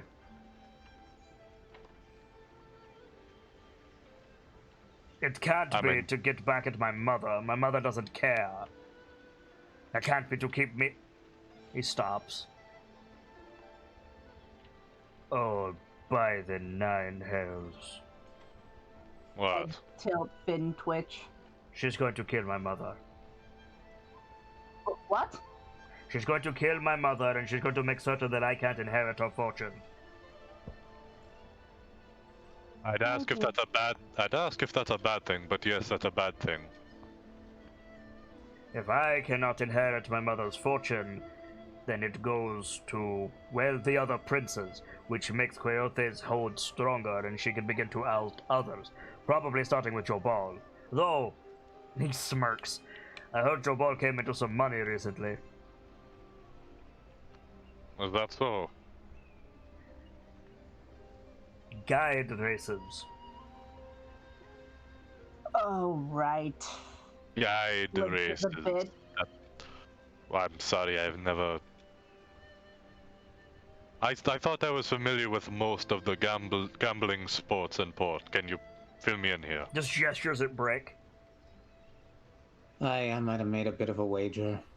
That might have caught on. Nort. I'm surprised it wasn't already a thing, honestly. You know what else? You know what else, Congo? What? He jumped into the pit.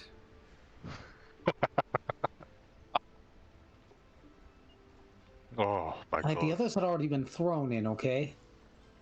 What was I gonna do? Wait. The Death Run pit? Executioner's Run, aye. Oh my... You jumped into the bloody run! Wait a minute, I haven't heard about this! When we first came to the city, I don't remember the entire details, but an acquaintance of Scratch came up to us and said someone got thrown into the run and Scratch felt a need to intervene. Wait a moment, Scratch did something generous? Not only did he do something generous, he made a bet on himself and then jumped into the run. He won. Oh, really? So how many debts did he not pay off? As far as I know, none of them. I think, I always forget her name. What's the bookie's name? Fucking hell. If I know. I always get her name wrong. Give me a second. We all collectively, we collectively forget her name every time. And Yeah. you know what? I'm starting to think it's justified. I mean, you're not technically wrong. Give me a second. Her name is Kelahu. As far as I know, he never saw any of the money. I think Kelahu took all of it. That sounds about right. And by the way, the dude who Scratch was helping, his name was Omala. I thought Omala was the guy who we were supposed to kill Shago in exchange for. It is. You're right. Yeah, Hang on, I had that wrong. You are correct. It is fucking hell. It is okay. So let's go through the list. Kelahu is the bookie. Yes. Roka is the guy that got killed in the fort. Pin-cushioned. Right. Inete is the granddaughter of Zavala, who wants you to go to Aldani. Yes. Umala is the one who you had to trade Shago for. Zindar wants to deal with the pirates with Brick. And then... yeah, Belim and Draza were the ones involved in the Executioner's Run. Belim was the one who asked Scratch for help. Draza was the one that got thrown in. Yeah. There you go.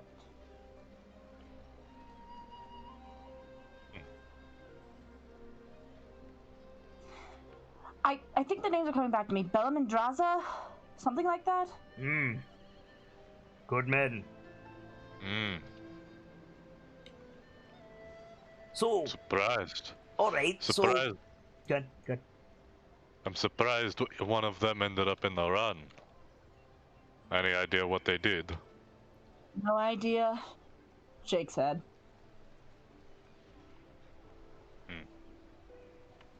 He came up to us and he looked distressed, and Scratch was told he was in the run, and Scratch was just off like a shot.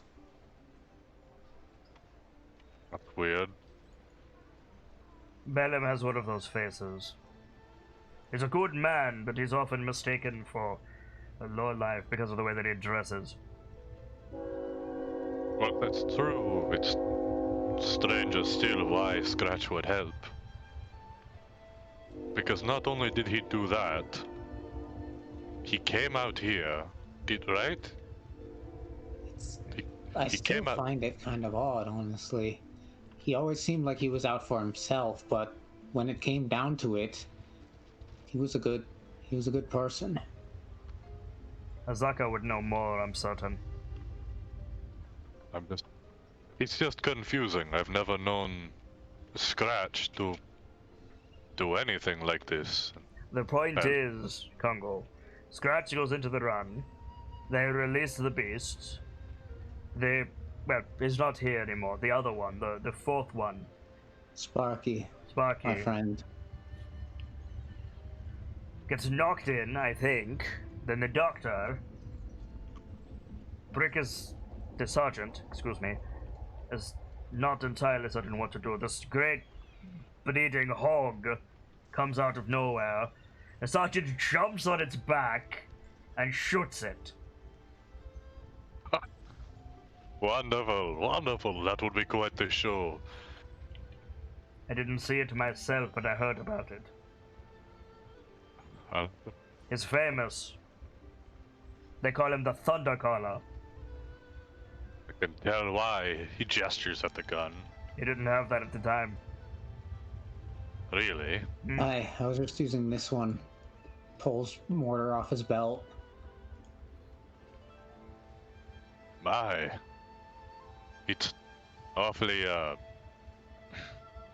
small for something that would get you that title. He killed a thunder lizard with it. One of the big ones. Really? You know the thundering lizard? Yes? One of those. No. Nods. The other one did most of the work. Oh, apparently there were two of them.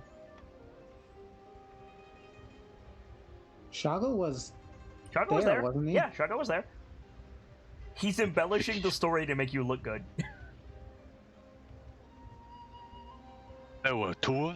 You stopped the Trex while it was having a territorial dispute? Apparently. I mean, I guess.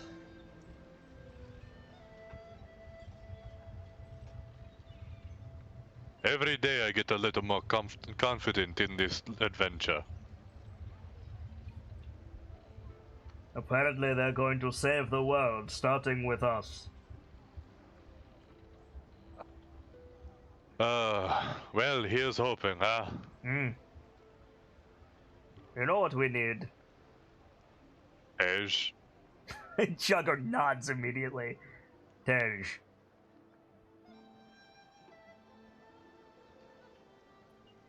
I don't disagree, honestly. We should have had Azaka go back to the port with a shopping list. I don't think she's going to be shopping. Aye, but when she's done...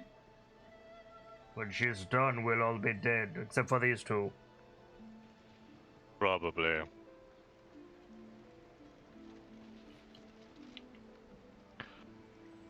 By the way, what was up with that whole situation with Azaka earlier?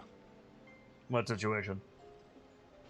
Where she was freaking out that Wakanga wanted to talk to her. I thought we explained this. I don't I think... thought we did too. I mean, you might have. I don't think you did. I'm I'm pretty sure he just. I'm pretty sure he just kept getting told, "Don't worry about it." No, actually thinking about it, no, I'm pretty sure, yeah, like, she left, and Congo was like, what was that? And Brick is like, you're just gonna find out anyway, she's a were-tiger. Okay. Yeah. Backtrack it. No Never worries, mind. no worries. I mean, she's a were-tiger. Is it really so surprising that we'll probably be gone before her? Fair. By the way, wow, that explains a lot. The math doesn't make any sense. It's probably sentimental. Probably. Doctor, you Placebo know effect. about, medicine, right? Nods. I have a question for you. Yes. Scratch was a catman. The term is tabaxi, but yes. Can a human have his children? Would the doctor know the answer to that? No reason not to.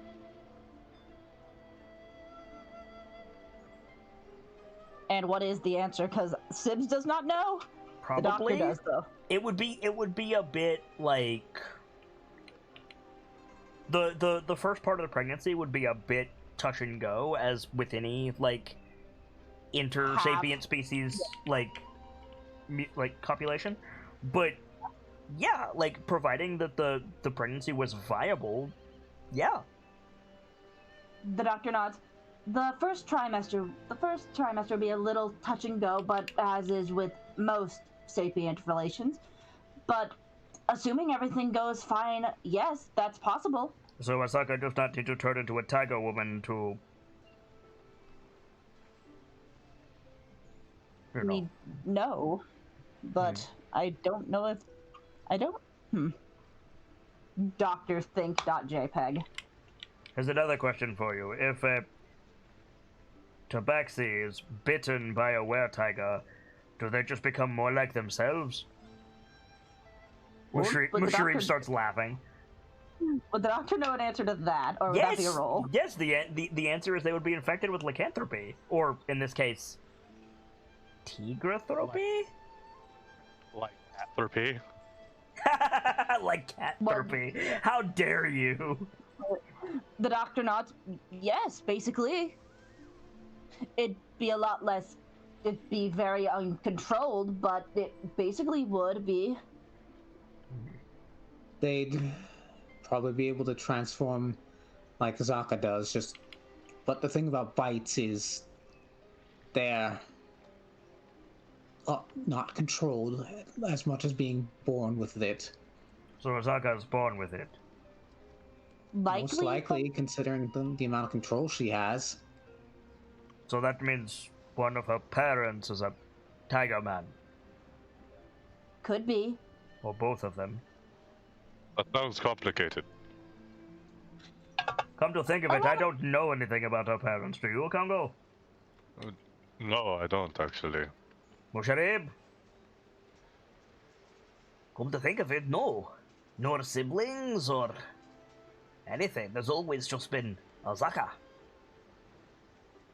There's always been just the one Stormfang.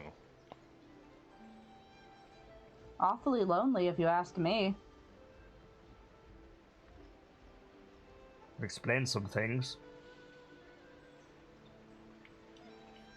She's always been so cold, and I guess that's a good reason why.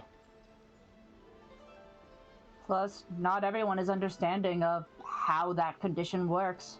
Speaking of They're lonely, the last time I went to sleep, I woke up in a cell with my hands tied behind my back with this joker. I'd like a good night's sleep. What about you? Nods. Chugger, like, does that, like, stretch, sets his plate down. The rest of you will excuse us.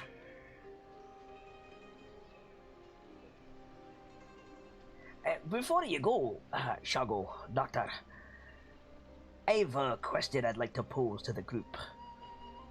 Aye. What do we do if we're not welcome in Kirsabol? I hadn't thought about that. I was banking on the fact that I know that one Aarakocra's name, Nephir. Nephir. Yeah. The only downside is Z, the one who got us the renowned, is dead, or... Missing at the very least. Well, yeah. Z wasn't the only one there. But Z got the renowned. Z was the one who freed that Aarakocra. He told us all to just mention his name. But what if he said that to get out of giving us his purse? I doubt it would be so. If we're not welcome in Kirsabal, we'll just have to move on. Okay, I know we've established Congo knows a good thing or two about most of the places that border rivers. Yes. And Kirsabal isn't super far. Does he know anything about Kirsabal and the Aarakocra people at large? Make a history check. I will say you don't know about Kirsabal specifically, but you can make one regarding Aarakocra. Okay. You got... Damn. You got a question, homie.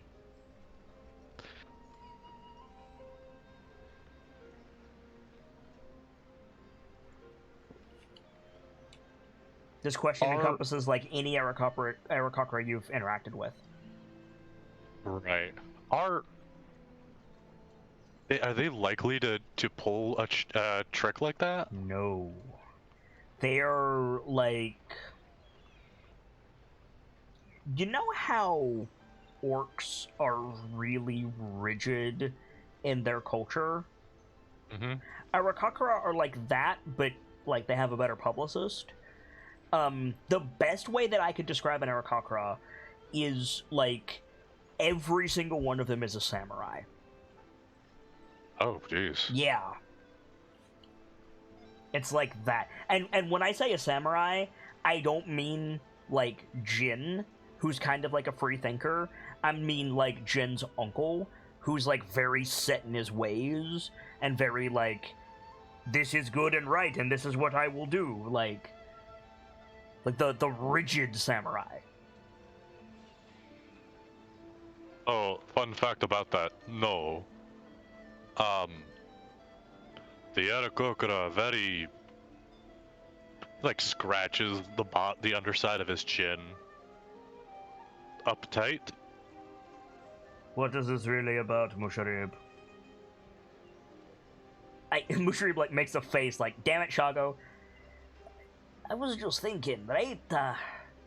We get this blessing from them, and they have to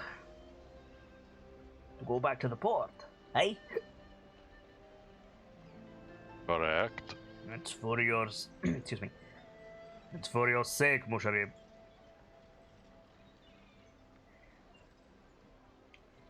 I'd gamble either you're scared or you don't want to quit this mission. Bit of both?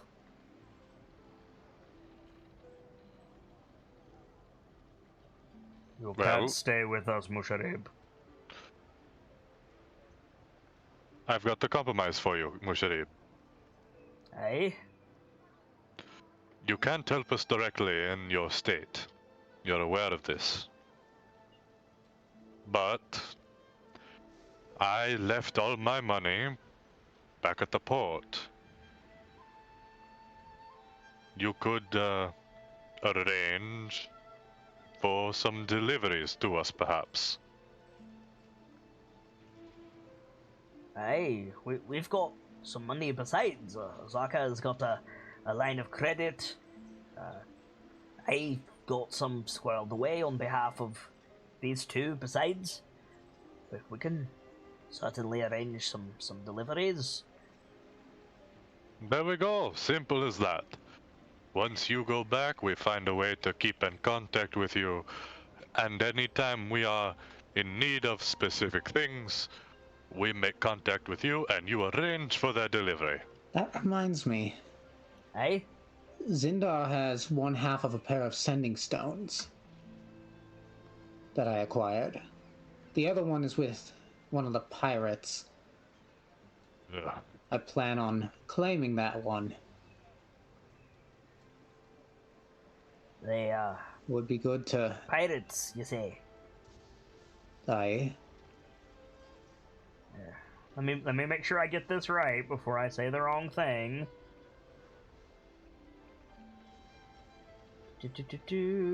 Sorry. He introduced himself as Zarum Al-Saryak. Yes. Who did? The pirate? Yeah. Is that a name I'd recognize? You can make a history check to find out. Dude was kind of dumb. I'm gonna guess no. What'd you get? Yeah, not with that roll.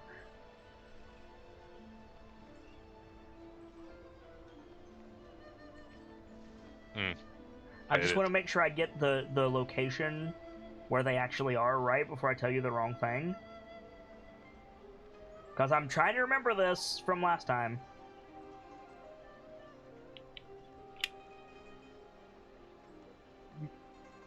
Sorry, I need to ask just to be sure. You're not picking up a whole bunch of sound from me, right? I am not. No. Cool. I'm still using the headset the little microphone that came with my headphones, and we're still feeling out the sensitivity.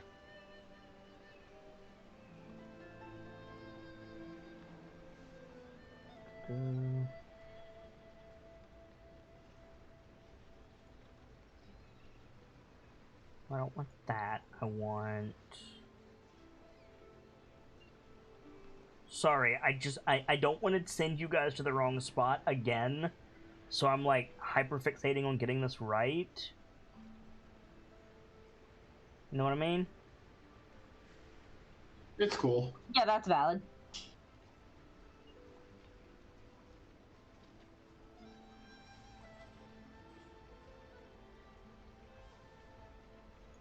Okay. Got it. Found it. Okay. There's,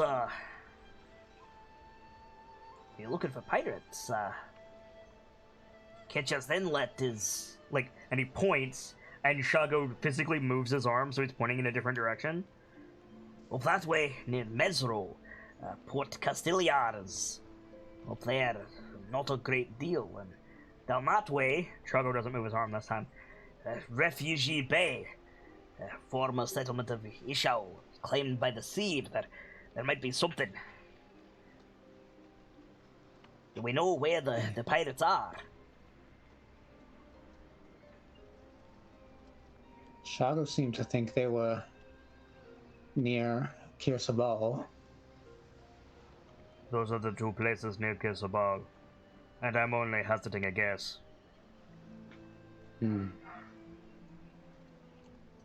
It is where I would check first. Beyond those two, I would say perhaps Jahaka. Jahaka? That's near Rakmar.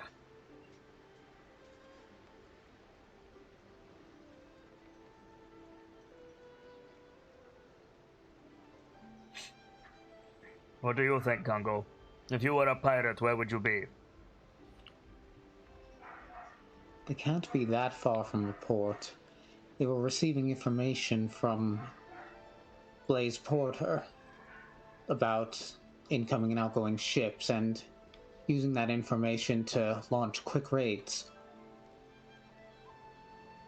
Aye, but not in the waters of Chult directly, out to sea. There could be anywhere on the upper half of the continent, I'd say. We'll find them, Sergeant. Aye. That my It's good to know the suspicions that myself and many others have held about them is true, though. We don't know Thank you, that yet. We don't have any proof. But Port Castellar is north of here, quite a ways.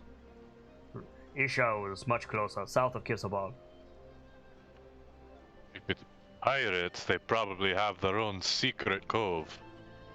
Or, not cove, a dock. Yeah.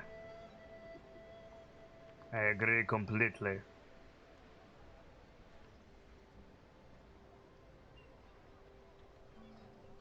It's rather a shame that we lost the turtle.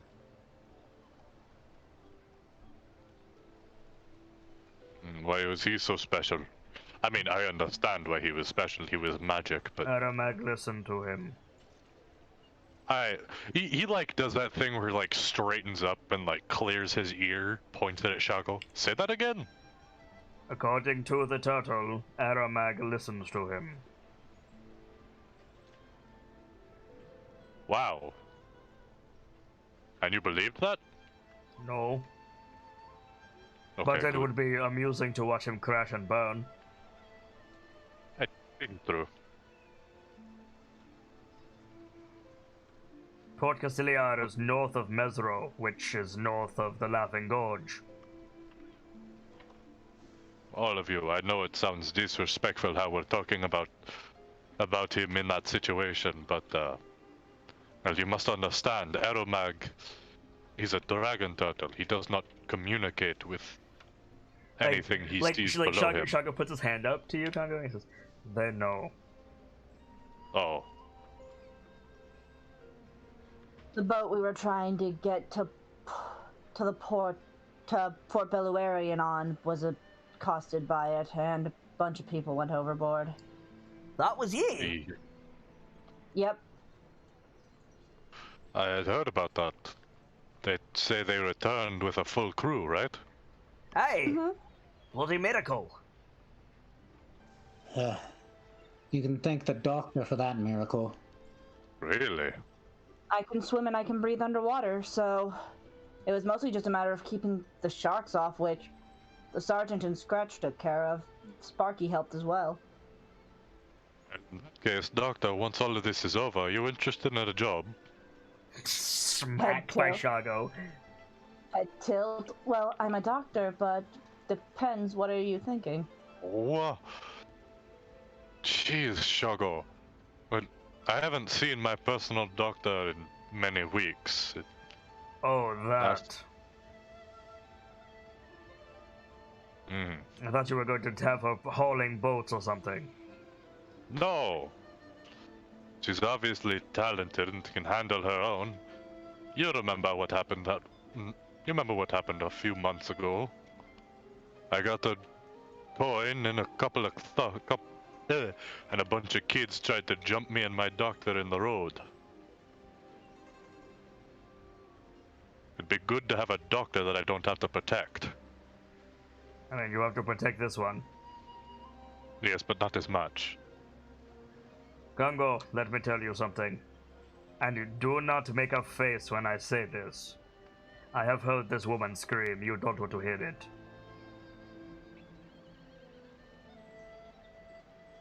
Doing that thing where, like, his face is twitching, but he's doing everything in his power not to make a face. Right. And like, Mushroom just goes, "Second."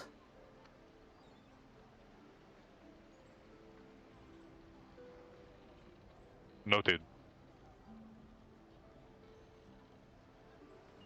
I also don't think the princess would appreciate me using the spear of the tide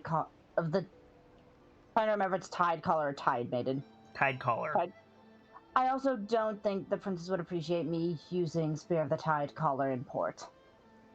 With specific exceptions, most of the princes can get, well, egged. Wakanga is one of those exceptions because he's actually fairly nice comparatively. Joe Ball is not that bad. Mm-hmm. I think with the exception of Jobal and Wakanga, they can suck eggs. You have to understand, we don't have high priests or kings in charge of Chult. We have the merchant princes, who got their position simply because they're wealthy. The issue with that is, how do you think they got wealthy? Less than clean reputations, I'm guessing. More or less. One of them literally sell license to commit murder. And one of them does it under the table. Size. I highly doubt it's just one that does it under the table. Oh, certainly, but I mean... One of them is at least known for it. Quite. One that's publicly proven. Not that we talk about it, you don't want to be a target, you know. Funny thing, do you remember the big statue in the harbor, Doctor? Yes. The one that Scratch told you was an ancient Chilton history? Nods. It's younger than me. Of course. Port You know how Nyanzaru is long- a colorful tapestry and plenty of smoke effects. One of his favorite tricks. Getting tourists to throw money to the shrine and going back not a moment later to take it all. It's not just him. I've seen Zindar do that. Right? Oh. Suckers. A lot of them. You're sitting across the fire from two suckers, Kongo. Be careful. You all fell for that? No, but they're outlanders. Well, then they're not suckers. Sure, they're outlanders, but an outlander isn't inherently a sucker. You know, unless you bet against me in an arena fight. How many times have I beaten you? That's not fair, Shuggle. We can settle this right now if you like. I'm a human being, you're a goddamn animal. What does that make a sucker? Both? Reaches down, like, grabs the doctor by the waist. I am going to bed. Good night. Goes with him, just looking back at everyone. Rest easy. Dr. Plushie has been acquired. Yes. So, Pretty much. I don't suppose you actually have some tej, Kongo. Are you kidding me? Do you know how quickly I would have drank it by now if I did? My flask is empty. Haven't had a bloody drink in 2 days now. You What- know. One good thing of going back to the port, eh? Yup. Be right back. I just had a terrible thought. Mm-hmm. What time of day is it? It is approaching midnight. Oh geez, okay, so that wouldn't work right now. And you pushed on through the night and then you made camp with just enough time to long rest. I remember that there are a lot of breeds of monkeys and apes that like eating like fermented fruits and stuff. Yeah, they're literally called monkey nuts. Yeah. Like it's what they'll do is they'll put nuts and fruit in like rainwater, like something holding rainwater, and just let it ferment and then eat it and get drunk. Mm-hmm. I've heard that those get left in little pockets all over the place in They're some not jungles. fucking safe to drink usually, but I mean, no. You give it a little bit of time, though. Cyrodiil just used up her fucking healing abilities. Get your two asses unstoned. Yeah, You fair. guys are not getting drunk. Right, well. A point, though. Hmm? Shuggle's got the night of it. You've been in a cell, poisoned, fought your way out. Get some rest, Congo. I suppose I should. Leave the watch to the dame, the sergeant, and myself. We'll be fine. If you're sure. Not too long till dawn, anyway. Looks up at the moon. God, you're right. Alright. I'm off to bed then. As you like. Aye. And he, Exit, like, looks exit around. Congo, pursued by bear. I was gonna say, like, he looks around, realizes... Right, I don't have a bed anymore. Pause. You can use mine. You sure? Aye. I appreciate it. I'll go off. Okay. So yeah, so Sergeant, Dame, you got Musharib there. Got anything you want to talk about? I have to say, to be honest, this day has went far smoother than I thought it would. I don't disagree with you. Makes you wonder what tomorrow's going to bring. Indeed. We're gonna need to keep putting distance between us and them. Aye. Hopefully Kirstabol can help with that. Hopefully. On that note, Sergeant, is now a good time? Aye, what's on your mind? Like glances at Cyrodiil and kind of like makes a decision, and he nods. Like you don't have to do anything. You're just like nods, like okay, yeah, fair enough. And he says, I suppose we could take it as given that I'm not going with you to Rakmar. I'd like to have you with us, but it's honestly... My soul That's a good isn't idea. where I left it. Aye, I know. Something I've been meaning to tell you.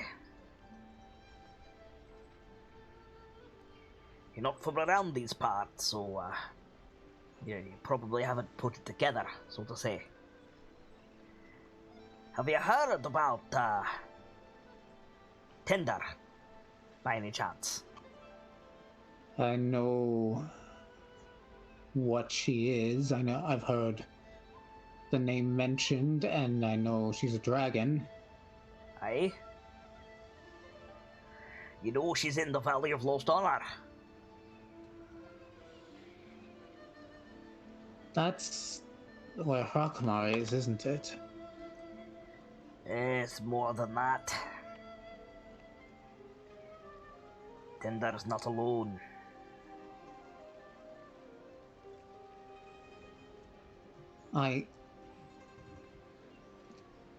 You can't mean what I think you mean. I do. As far as I know, they're not in Rakmar. But there's at least 2 red dragons in the Valley of Lost Honor, and on top of everything else I told you about Rakmar, which was true, by the way, on my way out, I saw something I'd never seen before. Dragon, full grown, bigger than Tinder, with it looked like it was carved from glass.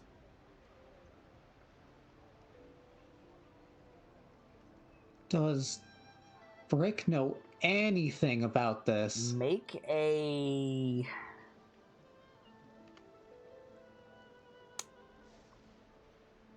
This is gonna sound funny, but make a stone cunning check with your intelligence.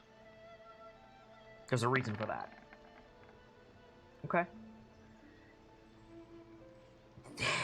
They're fucking creatures of legend is what they are.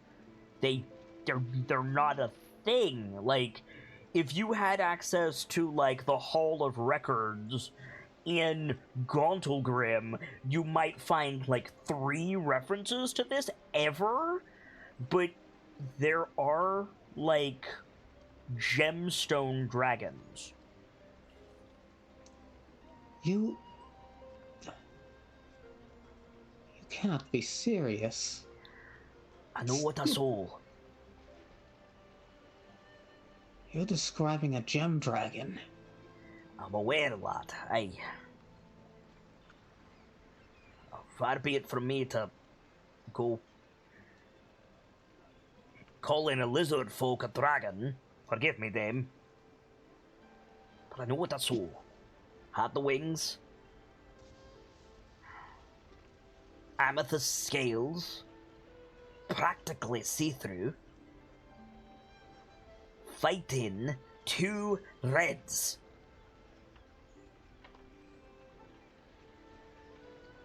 Rick's got, like, a thoughtful look on his face. We might be able to use that to our advantage. You should be on your guard regardless. 3 dragons, maybe more? Dragons are not to be trifled with. I am now very scared of going to Hrakmar. No, fucking come on. An amethyst dragon? Do you know how fucked that is? Yes, I do. The gemstone dragons are denoted as having the most random of alignments of them. Yes, I know. They are. I am terrified. Fuck off.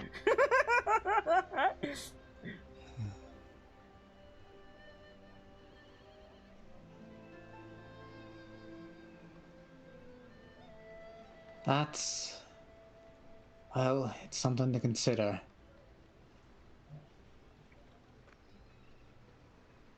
I was gonna tell you. I was. Just trying to find the right time. I don't doubt you.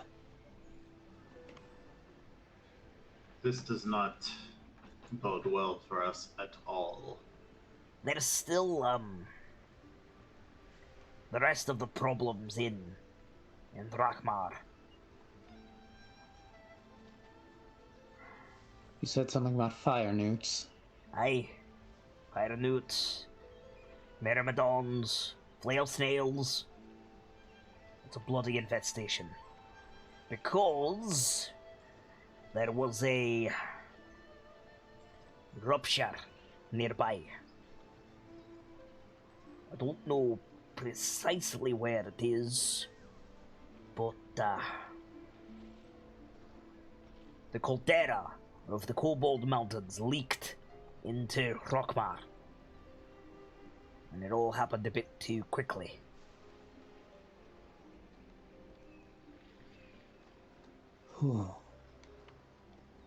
Which I'm sure I don't need to tell you, any number of things could have moved in the meantime.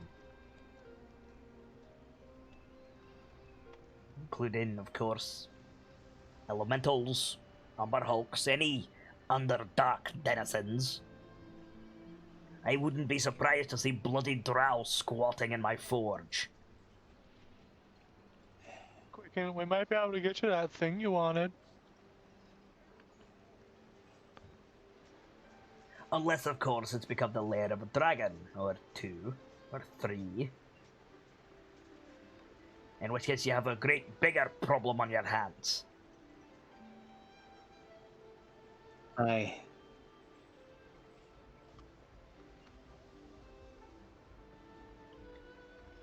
Think me a coward if you like, but you deserve to know.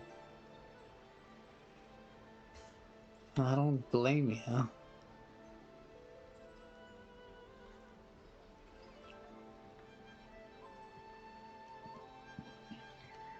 And now, if something happens to me, at least you know. When, I suppose.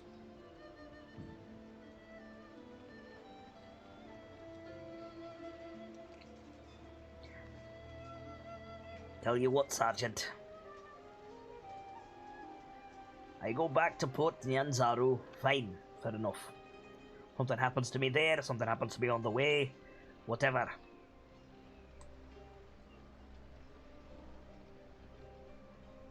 Put the dragon's head on my stone, aye? Aye. Brick wants to tell him, like, everything's gonna be fine, you're gonna survive this, but, like, he can't, in good conscience, say that. No, for sure. If anyone in this bloody jungle deserves the right to call themselves a dragon slayer, it'll be ye.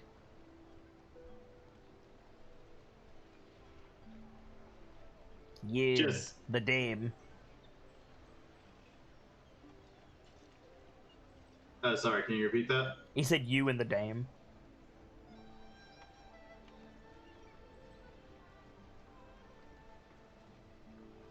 Aye. I admit, this has definitely taken on a much different aspect than I thought it would. Than I thought when my queen asked me to come here.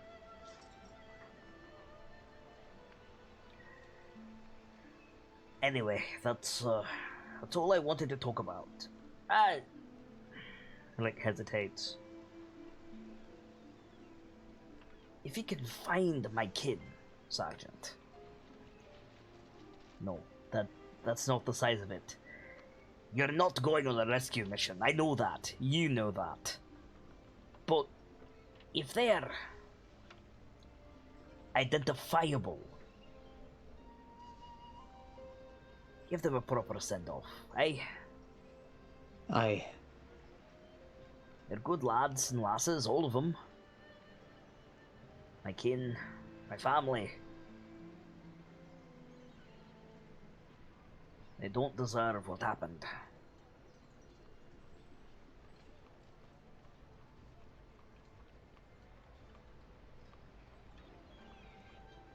Rick just nods. I'll go take that watch I promised. You two, help yourselves to some more stew. Like, gets up, picks up the magic hammer, and, like, waddles out of camp a little bit. You can still see him, but he's just, like, taking some time to himself. You see him light a pipe. Uh-huh. So yeah, the two of you are alone by the fire. Like, I imagine in Cyrda's case, she's kind of got the, like, sword out in front of her, holding up her hands, kind of, you know, like both hands over it, head on her hands thing. Yeah, totally. So, Rick's probably just gonna rest. oh, sorry, go ahead, Vader. I said Rick's probably just gonna rest. Okay. Yeah, well, okay. Unless you wanted a conversation. I was thinking of it, but if Go you're ahead, out, go ahead, by all means. So, Dame scene, dame scene, dame scene. an amethyst dragon, here of all places.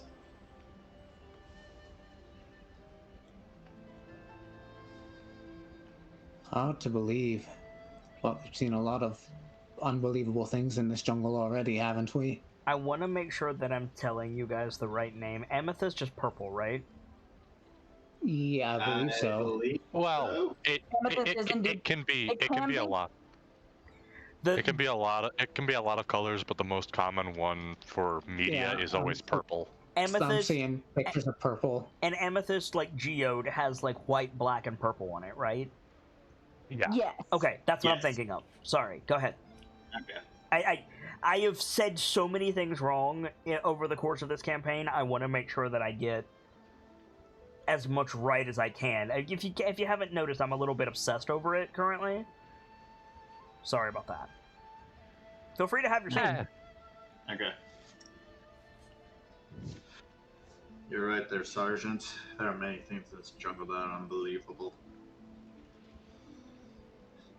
Not save the fact that we were able to even save Musharib at all.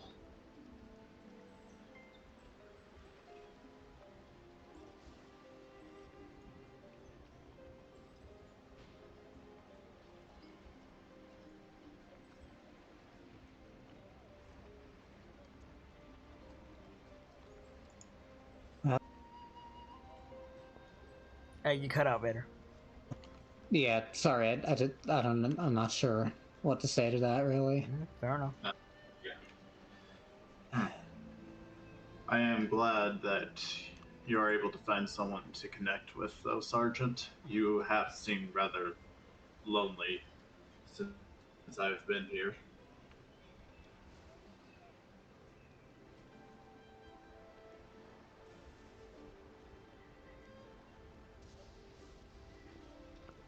I mean,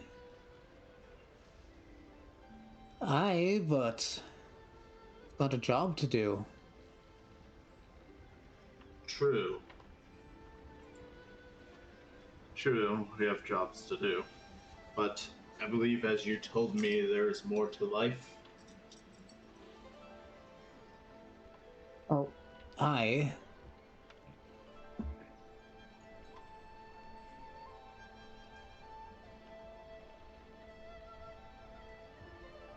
not exactly the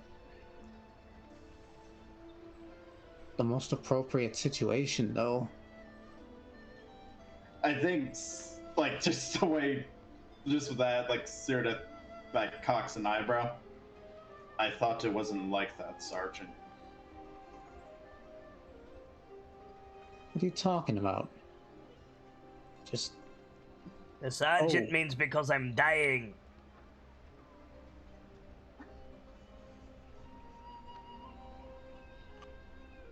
Enough. Musharib with the hot takes. You'll never get a more accurate truth than one from a man who is dying. From an old dwarf smoking and contemplating his death, more like. No, that's a bumper sticker right there. Right? I have a tiny piece of red velvet cake, by the way. Nice. So good. When red velvet cake is good, it's like the best in the world. When it's not good, which is the majority of the time, it is Satan's asshole. Like, it's awful. What's That funny is a very descriptive phrase that I did not need in my head. What's funny is then you have to. And goddamn you, kid. Go ahead, Gamsey. What's funny is, and you have to stay with me on this. I got this from 7-Eleven. Okay. Is it good? And it's probably one of the best pieces of red velvet I have ever had. Mm-hmm. Like, the best red velvet cake I've ever had was given to me by my high school buddy in home ec class. He snuck in stuff to make a red velvet cake and, like, busted a red velvet cake out while we were doing other stuff. And I got a piece, and that what made me fall in love with red velvet cake. It was the first, red velvet cake I've ever had. And every time since then that I've tried to get some, it has been awful. I don't know what he put in it, but like it might have been like LSD. I'm not sure. Like, at this point, you didn't agree with I mean, let's be frank. Let's be frank. If you have never been able to get one as good again, the chances are decent that had a less than legal product in there I was somewhere. gonna say, right? Yeah. Yeah, and instead of flour, it was crack cocaine. I wasn't itchy, so I don't think it was cocaine. But anyway, moving on. Yeah. Probably not a good subject to dwell on. That's fine. Oh. Don't worry, the Twitch police are already on their way. Again, well, I mean, dude, that was a long time ago. Yeah. Yeah. That's okay. like, that's almost certainly like out of the statute of limitations by now. Anyway, Yeah. So, Sergeant, if you don't mind my asking, I'm sure you are aware that my queen is not just about death, right? How much do I know about the Raven Queen? make a religion check.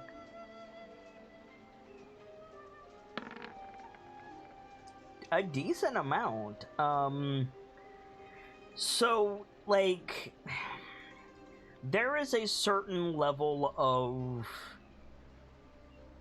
religious fervor that exists in the Flaming Fist, just base, to say nothing of Baldur's Gate, to say nothing of, like, human kingdoms writ large in Faerun. Like, you could preach on the Trinity, right? Helm, Torm, and Tyr. Like, you could preach on those, but you're like adjacently familiar with several of the deific entities in Faerun.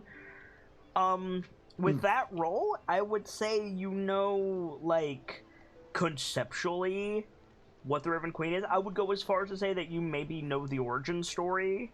The one you know is that she was an elf queen. She was fucking tired of, I don't remember who it was, arguing all the time. I think it was Selune and Corellian, maybe? I'm not sure. And so she used a blood rite and sacrificed a lot of her archmages to ascend to godhood. It was Corellian and Lolth. Lolth, okay. Oh yeah, because Lolth is an elvish god. Duh. Anyway, to like ascend to godhood so that she could yell at them. But what happened was the ritual didn't complete, and go ahead. I was going to say, basically what happened to ritual was there were wizards who tried to take power from said ritual to make Yes, themselves. Hucky, there's a reason I didn't say that. Oh, sorry. I'm very familiar with the Raven Queen lore. Okay, sorry. No worries. The ritual didn't complete, and she failed to ascend, and so basically she shattered into infinitesimally small pieces, and the remnants of her power precipitated, basically, over the Shadowfell, and she had enough power to, like, pull her essence back together without form to, like, become the Raven Queen and become, like, this agent of, like, memory and soul shepherding. And she works very close. She worked, past tense, very closely with Merkel, who is now dead. I don't know how closely she worked with Kellumbor. Obviously, like, somewhat. And they both abhor the undead, so I assume they're relatively friendly. But I know, like, the Lord of Bones and the Raven Queen, like, got on relatively well. Merkowitz... It really... Sorry. Go ahead. I was gonna say, they should really give us some kind of, like, campaign we can do to try and, like, pull her back together. I will just set that aside and put that in my notebook. They nothing. I'll do it, and I'll probably do a better job. Anyway, other than that, you have 5 questions. Ooh. That is a lot. He rolled pretty good. Oh boy. But yeah, Gamzee, if that's a story you want to tell, like, we can have that conversation, friend. Yeah, because, like, I remember there was a thing where they were... Because I'll be Fine. honest with you, I don't find the Raven Queen that interesting, but I've had several players who were, like, all in on the Raven Queen.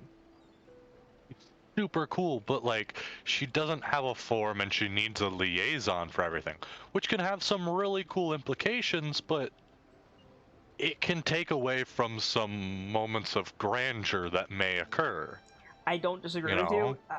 To me, the gods of the Forgotten Realms are probably one of the most boring aspects of the Forgotten Realms. Right?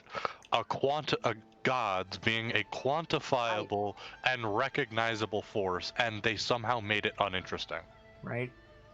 I don't know if I have many questions, like, beyond what you've already told me. I mean, cool. That's fine. If you do, you can use them. I can only respond to what you roll. Like, you don't have to Yeah. use those. I think Brick looks at Death. I'm somewhat familiar with the Raven Queen. Or maybe Sparky was. I'm not sure anymore. I hadn't considered that. Sorry. Sorry, can you Out of repeat that, character, Vader? I said I'm decently familiar with the Raven Queen, or maybe Sparky was. Like, Brick said that, correct? Yes. Yes. Okay. Huh. The way everyone talks about him, I did not take this Sparky to be interested in the gods that much. He was knowledgeable on a lot of things. Ah, Just curious. after getting all that knowledge of his, it's starting to merge with my own, and I'm having trouble telling the difference.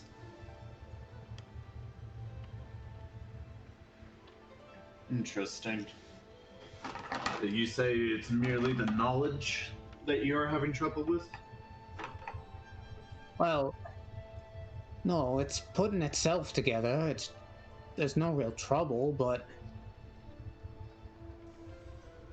I think probably the weirdest thing for you, Brick, is like Sparky's interpersonal relationships. I'm not just talking about like lovers. I'm talking about like you think about your mom and you get two images. yeah,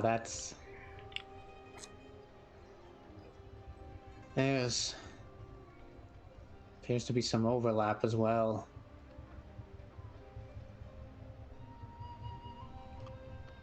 Interesting. I am not sure how my queen would take that. Well, I do not believe she is opposed to it, but she is interested in memories. I know that much. Well, Who's to say what the whims of a god are, especially an elf god? I think. Sorry. I think Musharib also makes that noise. Yo, I'm sorry. There's a bit of irony hearing that coming from the person who's playing an elf in another campaign. Right? I would also make the argument. derogatory. I would also make the argument a bit ironic coming from someone who basically said "F you" to his god. I mean, yeah. Hey, I got nothing against Moradin.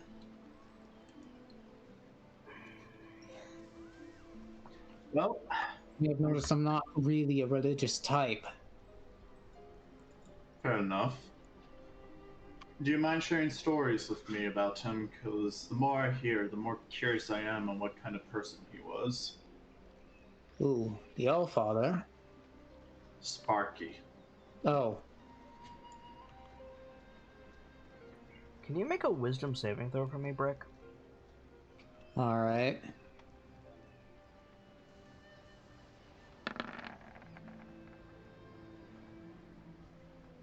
It's hard to do that. Like, it's really hard conceptually to see Sparky as a different person. Like, you are Sparky. Like, it's not so much like, what do you mean you don't know him? I'm sitting right here. But it's more like, yeah, no, he was my wait.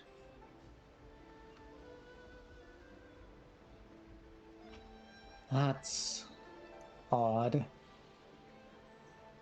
What is?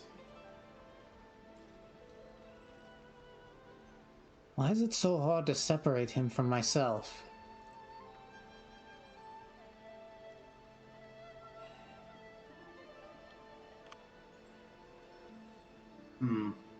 I'm not sure, but And I want to be absolutely clear with absolutely zero doubt. Sparky is not taking over you or anything like that. You still have all of your personality, you still have all of your brick-centric memories. It's just you can't separate, like, Sparky did this. It was like, I did this. Wait, no I didn't. Wait, yes I did. Wait. Like, it's a weird sensation. I didn't realize that's happening. To be clear, you're not in any danger or anything like that. No, I get it. Cool.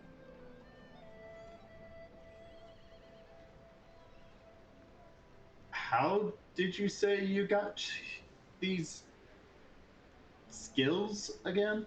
The chicken. Like, I think It gets more ridiculous every time it's said. palm against the face. Of course, it was the chicken.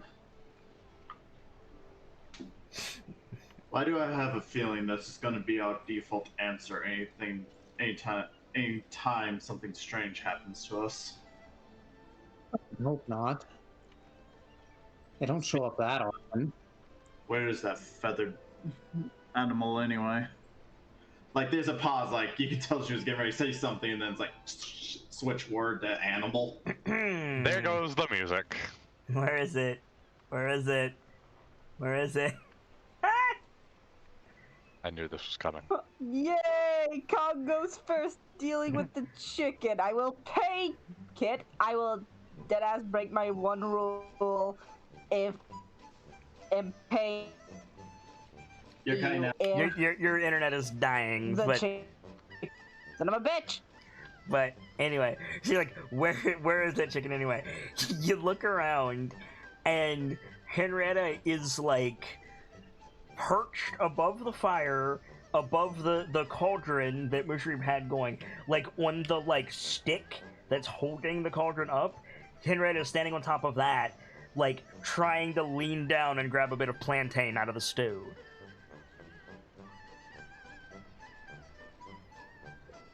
Oh boy. The stew is like bubbling, to be clear. Oh jeez. She's not gonna fall in, is she?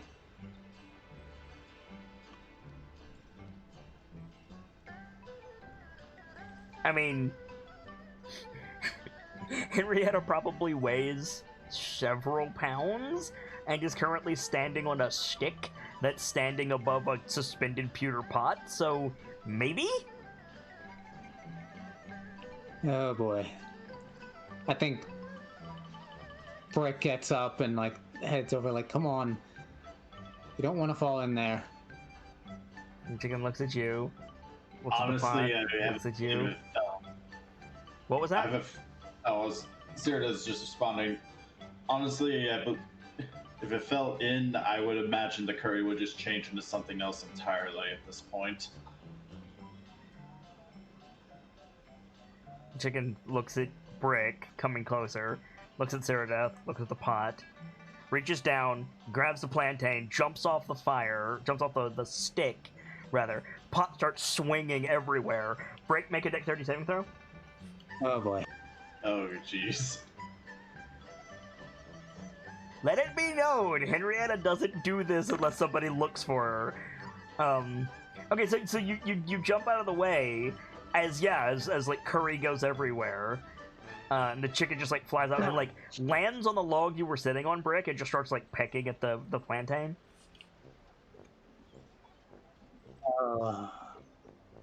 You did that on purpose.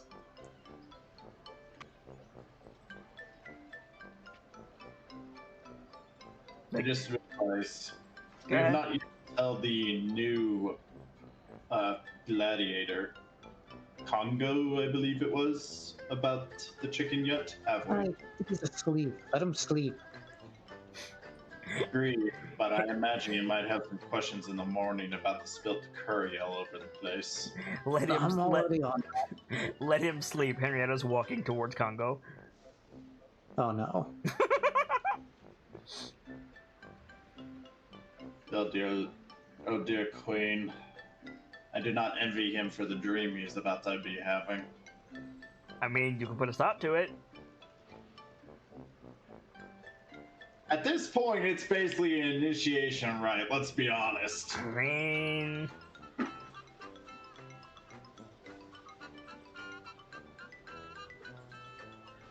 Brick? Brick's cleaning up the curry. Okay.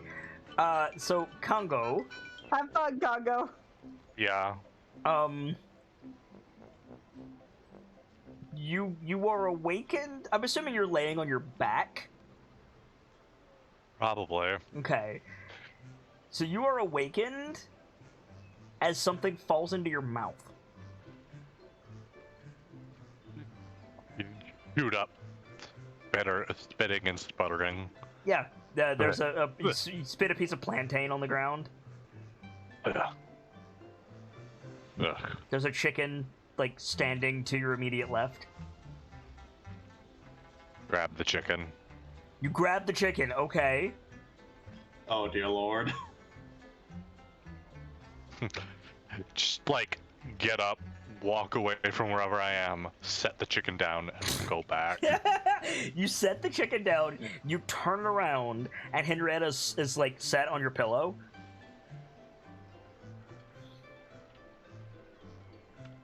It's like, does that thing where he licks his teeth. Mm-hmm. Why would you do this? Congo is Why? not having any of the Fey chickens bullshit.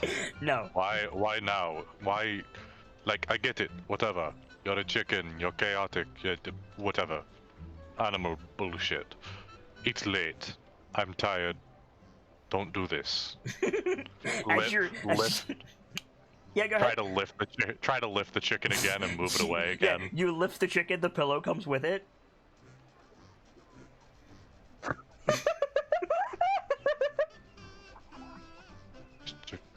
Leave me my... Starts like lightly shaking the chicken. Leave me my let go of my pillow. It's not even mine. Let go. Let go. It's like a Looney Tunes skid. That's what anything with this chicken is. It's a Looney Oh, Tunes for fuck's skit. sake. Yeah, so, as much as you shake the chicken, it's like the chicken and the pillow are bonded. You know what? Whatever. Just walk away again, set the chicken and the pillow down, Okay. walk back. Yeah, you turn back to your sleeping bag. The pillow is back where it was, and the chicken is on top of it.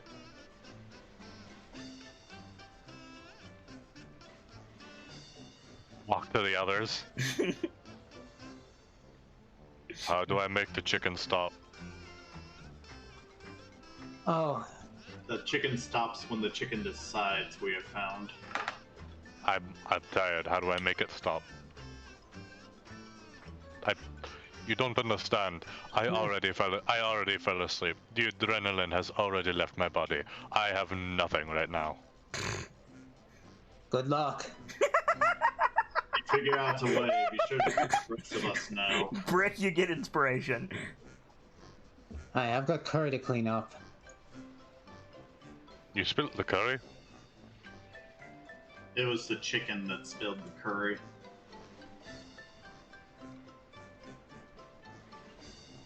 Right.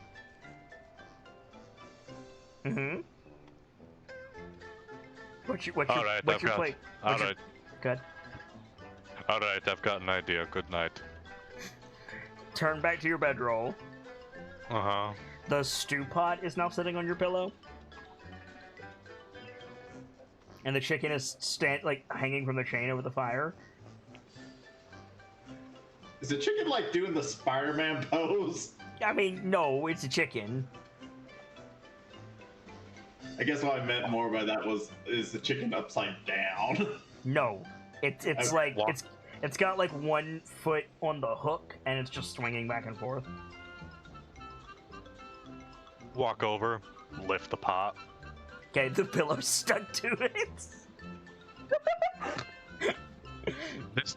This time now he can hold the pot with one hand. Mm-hmm. So like gently try to pull it off. Nothing happened.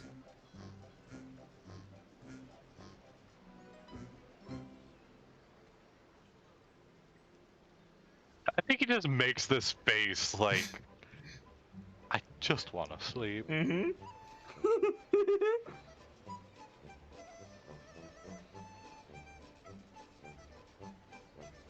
Looks at the chicken. Did you know that deprecation of sleep is a war crime? The chicken bucks at you. Of course you would.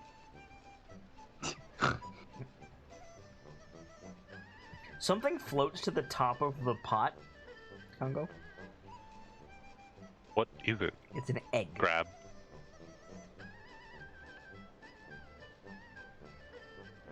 Pull out the egg. Okay. Now have an This is- egg. The pillow hits your foot. Oh, thank God. Throw pot. The pot is full of stuff. Okay, no, not throw pot. Yeah, hope. Oh, thank God. Set pot down, not taking his eyes off of the pillow. Mm-hmm. Lay down. Okay. What did you do with the egg? The egg is gonna fucking yeet. Okay, you yeet the egg. Something hits you in the back of the head.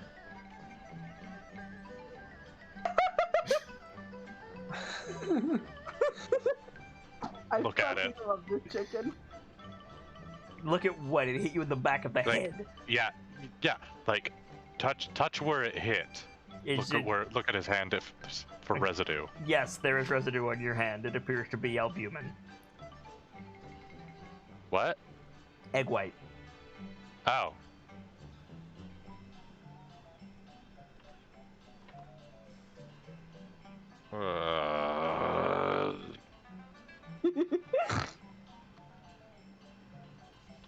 I hate it here, I hate it here, I hate it here. But yeah, your pillow is back on your bedroll.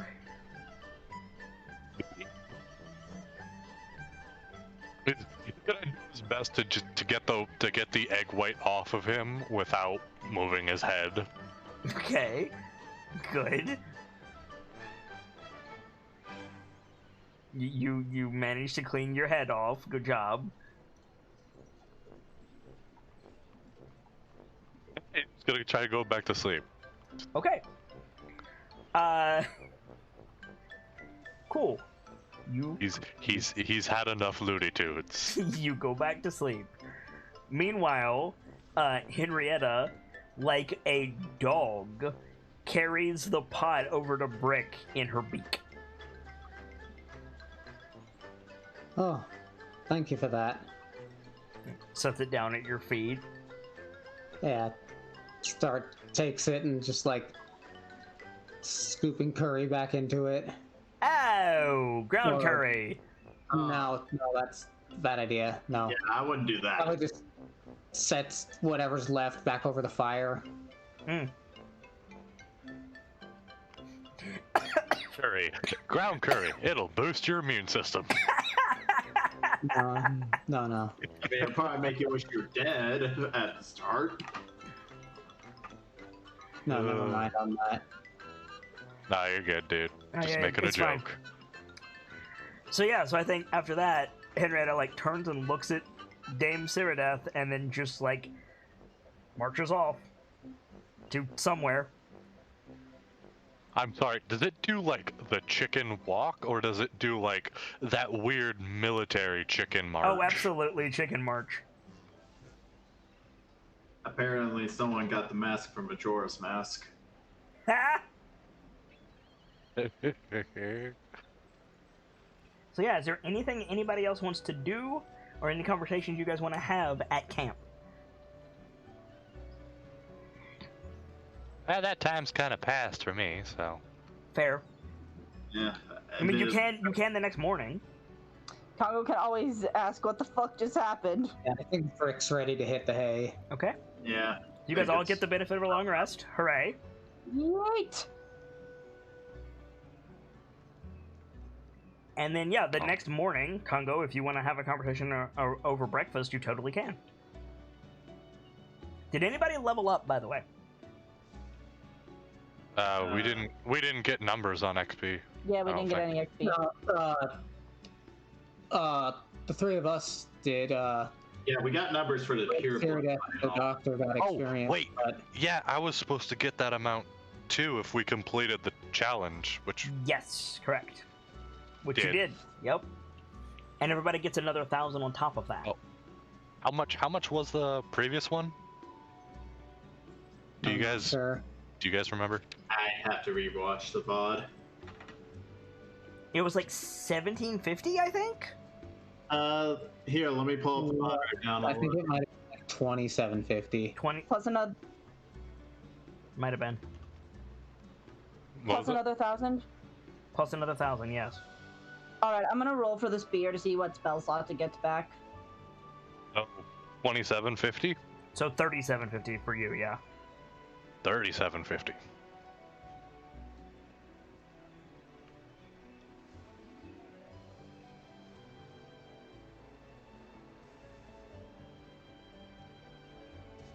What's your next level up, Congo?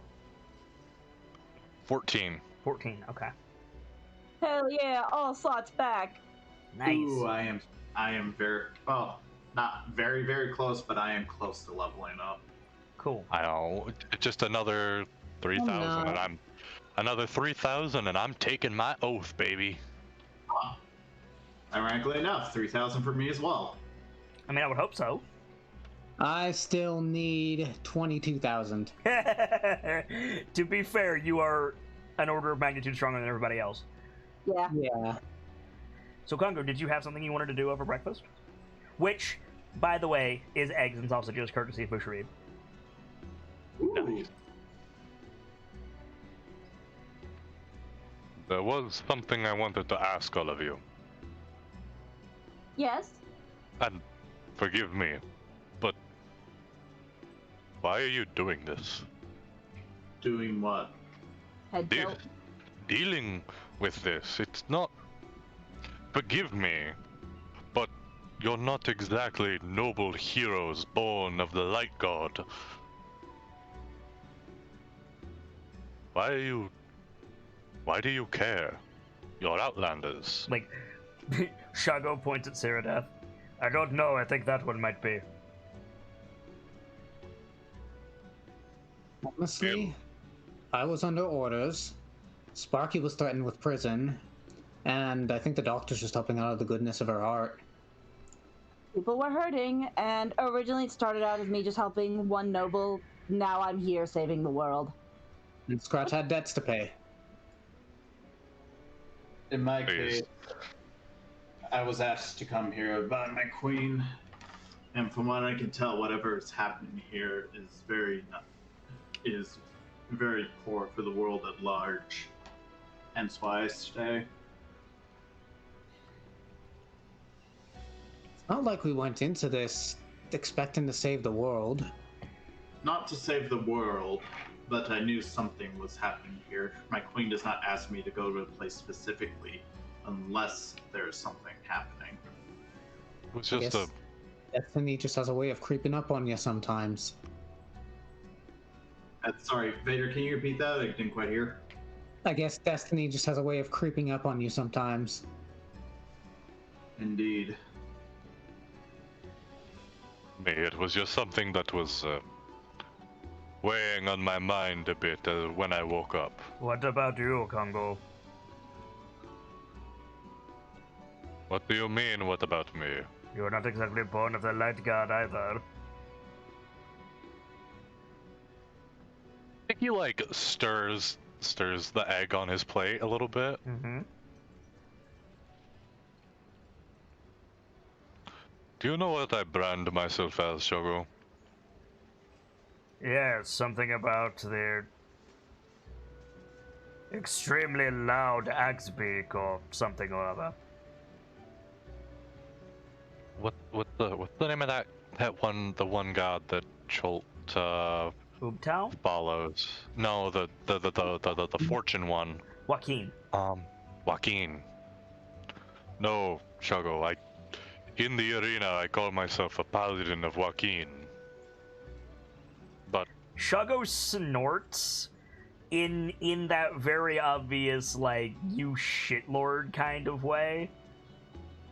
You, Joaquin, never. yeah, it gets the people going, huh?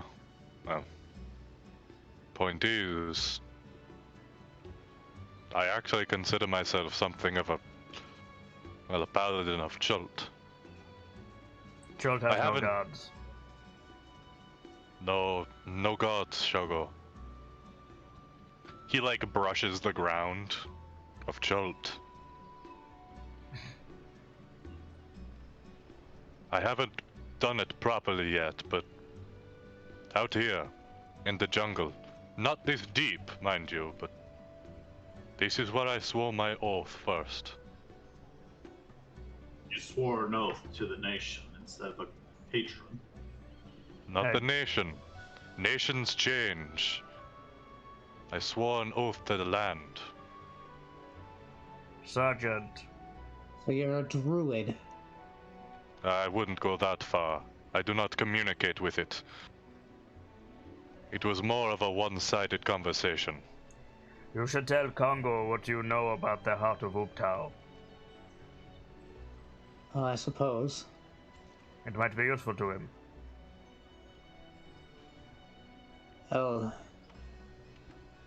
Everything I know, I heard secondhand from Z, but A turtle just keeps coming up, huh? He had to happen to fighting in his shell and then poking his head out. His neck He was knew- longer than it should have been. he knew lots of things, a lot of which he was unable to talk about. Why? Just because you didn't understand, or because... He was Something cursed. Yikes. Anyways, the Heart of Uptao.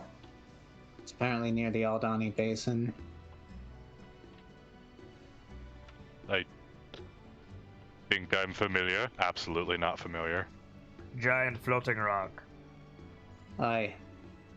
Hmm. But apparently it's special. Z theorized it might be a vessel for some artifact, or perhaps a powerful focus for magic. Really? So then why hasn't anyone gone to it and done remove curse on Chult? I don't know. I do know that Blaze Porter is after it. Rick says that name and fucking Congo spits. I take it you're familiar with the fists. Unlike Shago, I'm with most of our people. They're not welcome.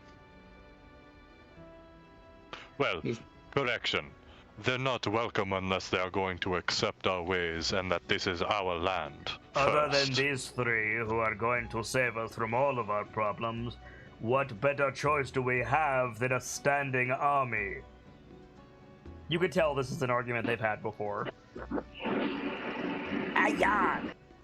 Hey, da barsta maina. Han. Nope, Oh, there she goes. I did that. I disconnected her.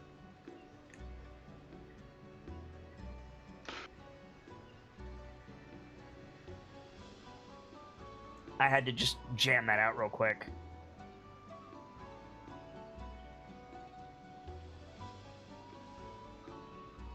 So anyway, Alright. You should know I'm one of them. On a mission from the mainland. I am aware. you I like. You, Sergeant, seem to have already come to terms with some of our customs. You, Oh? bluntly, I like you a lot better than most of the Fist I've met, and most of the Fist I've met, well, I've punched them in the face.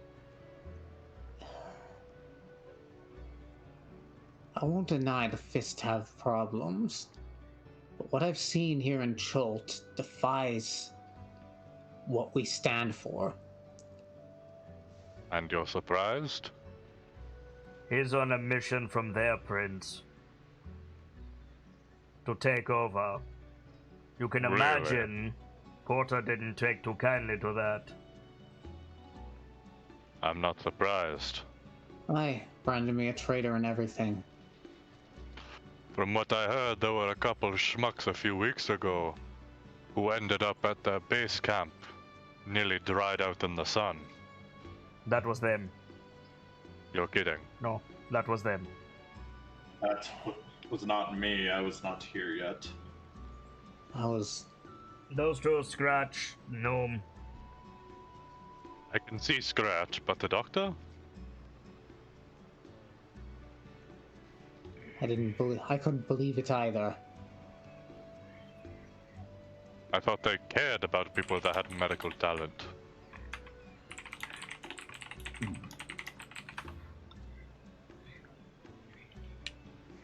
I don't know all the details.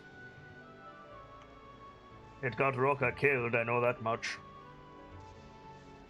Really? Mm. That's unfortunate. If it weren't for him, I wouldn't know as much as I do. Hell. Pay him good respects when you get back to the port, huh? Agreed. I hate to interrupt, but you lot might want to see this. What's up? Hmm?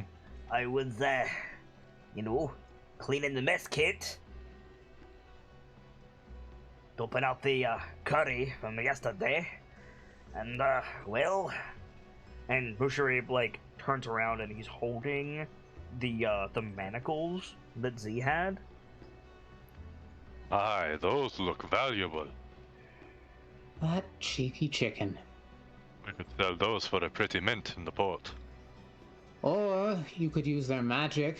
It's pretty powerful. They have magic.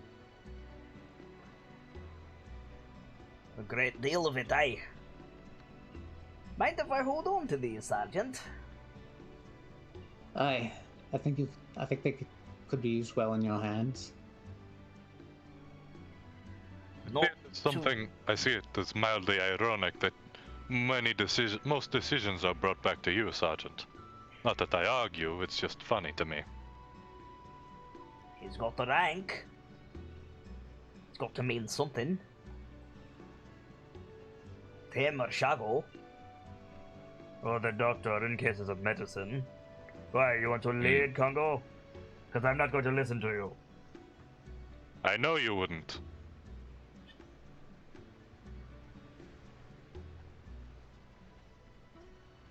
Would You you always prefer to lead?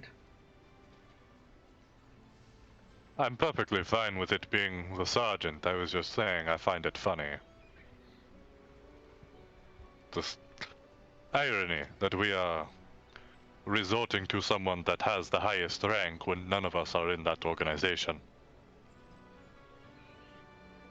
I'm not certain I'm not certain the sergeant is a member of that organization in the way that you and I see it.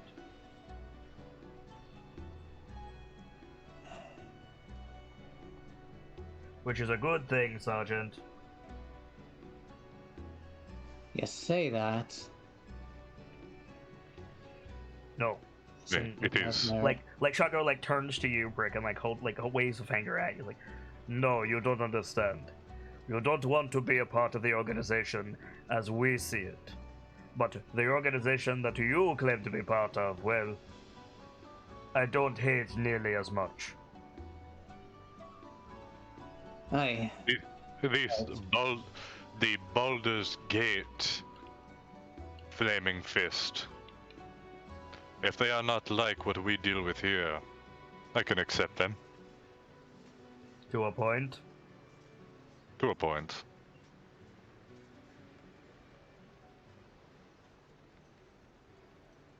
Sorry, Vader. Yeah, go ahead, Vader. No, you're fine.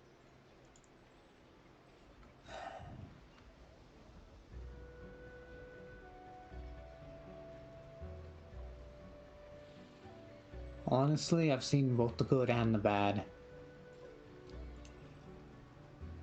And yet you fight. That's worth something. You fight and rise above. If you are a traitor to what the fists are, then I like your version of the fist better. To hell with Porter. Aye. Just hoping we find some hard evidence soon.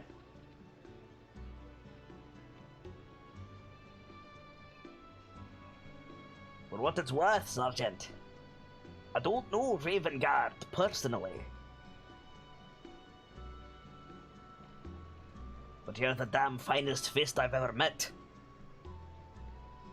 Is that a particularly high bar, Musharib? Let me have a moment, Shago!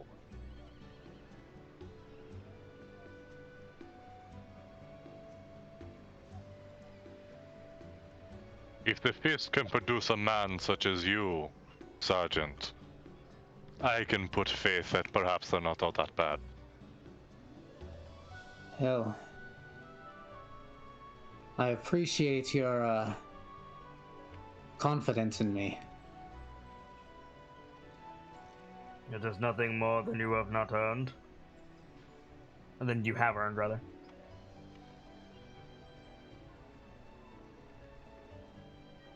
And I am certain Azaka feels the same way. I tell you what, Sergeant, when all of this is over and your... What did you call it? Blaze? Okay. When you are blaze of all of the fort, the jungle, everything in between. At some point, your marshal is going to come here and congratulate you, pat you on the head, and so forth.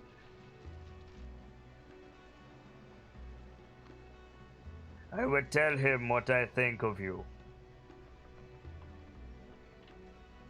Yes, because no one's opinion is higher. Shago turns to you, Congo. He says, "My mother is a prince." Take a long sip of water. No, come to think of it, I'll have my work cut out for me repairing relations. Well, providing, of course, Coyote succeeds in killing my mother and does not succeed in killing me, then I can help you. And I'm certain Prince Otamu will have something to say as well. Jobal, perhaps less so. You did kill 2 of his guides. Wait. Yeah, what?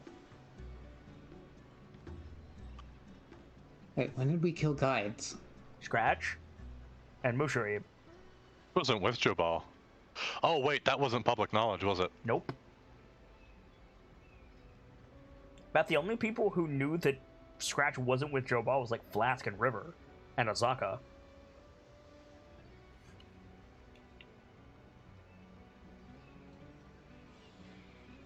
Remember, Shago spends all his time at the fort. Mm-hmm. I can see how it could be viewed that way, but come on. He's a prince. As if that explains everything. At any rate, let's get moving. If we hurry, we can get to Kirsabal before sunset. If we travel at a reasonable pace, 2 days. Hey, let's get moving. And that'll be the last shot of the episode. Whoop whoop. Cheers, friends. You got out of the jungle, and you got back together, which means I gotta throw some more shit at you next time. Let's do some shoutouts. Unfortunately, Sibs143's computer died, which is that audio feedback that we heard, as well as why the overlay wasn't working there at the end. But Sibs, as she likes to say, is an artist, a stagehand, and a keeper for my Discord and Twitch channel. She is the Technicolor Disaster. If you need her for anything, you can talk to her in the Discord, on Twitch, or You can send her a friend request and talk to her more privately if you need to. She's a good person. I'm glad to have her on my team, glad to have her on my show, and hopefully her stuff gets fixed sooner rather than later. Hockey, give us a shout out, please. Hello, everyone. I am the Intangible Hawk. You can find me here on Kit's server or on Twitch under the same name. I do some programming, do some art, and do some gameplay. Vader? Greetings, everyone. I am the Journeyman Vader. I am a moderator on Kit's Discord and Twitch, and a streamer on Twitch myself. You can find me over on Kit's Discord at Twitch at twitch.tv/JourneymanVader or on Twitter at VaderSidious. Gamzelis, finish us out, if you please. Ladies and gentlemen, my name is Guy Gamzelis, the Hero Bard, the teller of tales and the No, I think I was slipping into someone else right there. I almost started your thing there, Fox. The teller of tales that need to be told. If ever I'm needed, you can always find me on the Discord, in DMs, or on Twitter. And until then, and until next we meet, have a fantastic rest of your night. For my part, as ever, I am the Sharp-Eyed Kitsune, the teller of tales and the weaver of mysteries, the masked bard.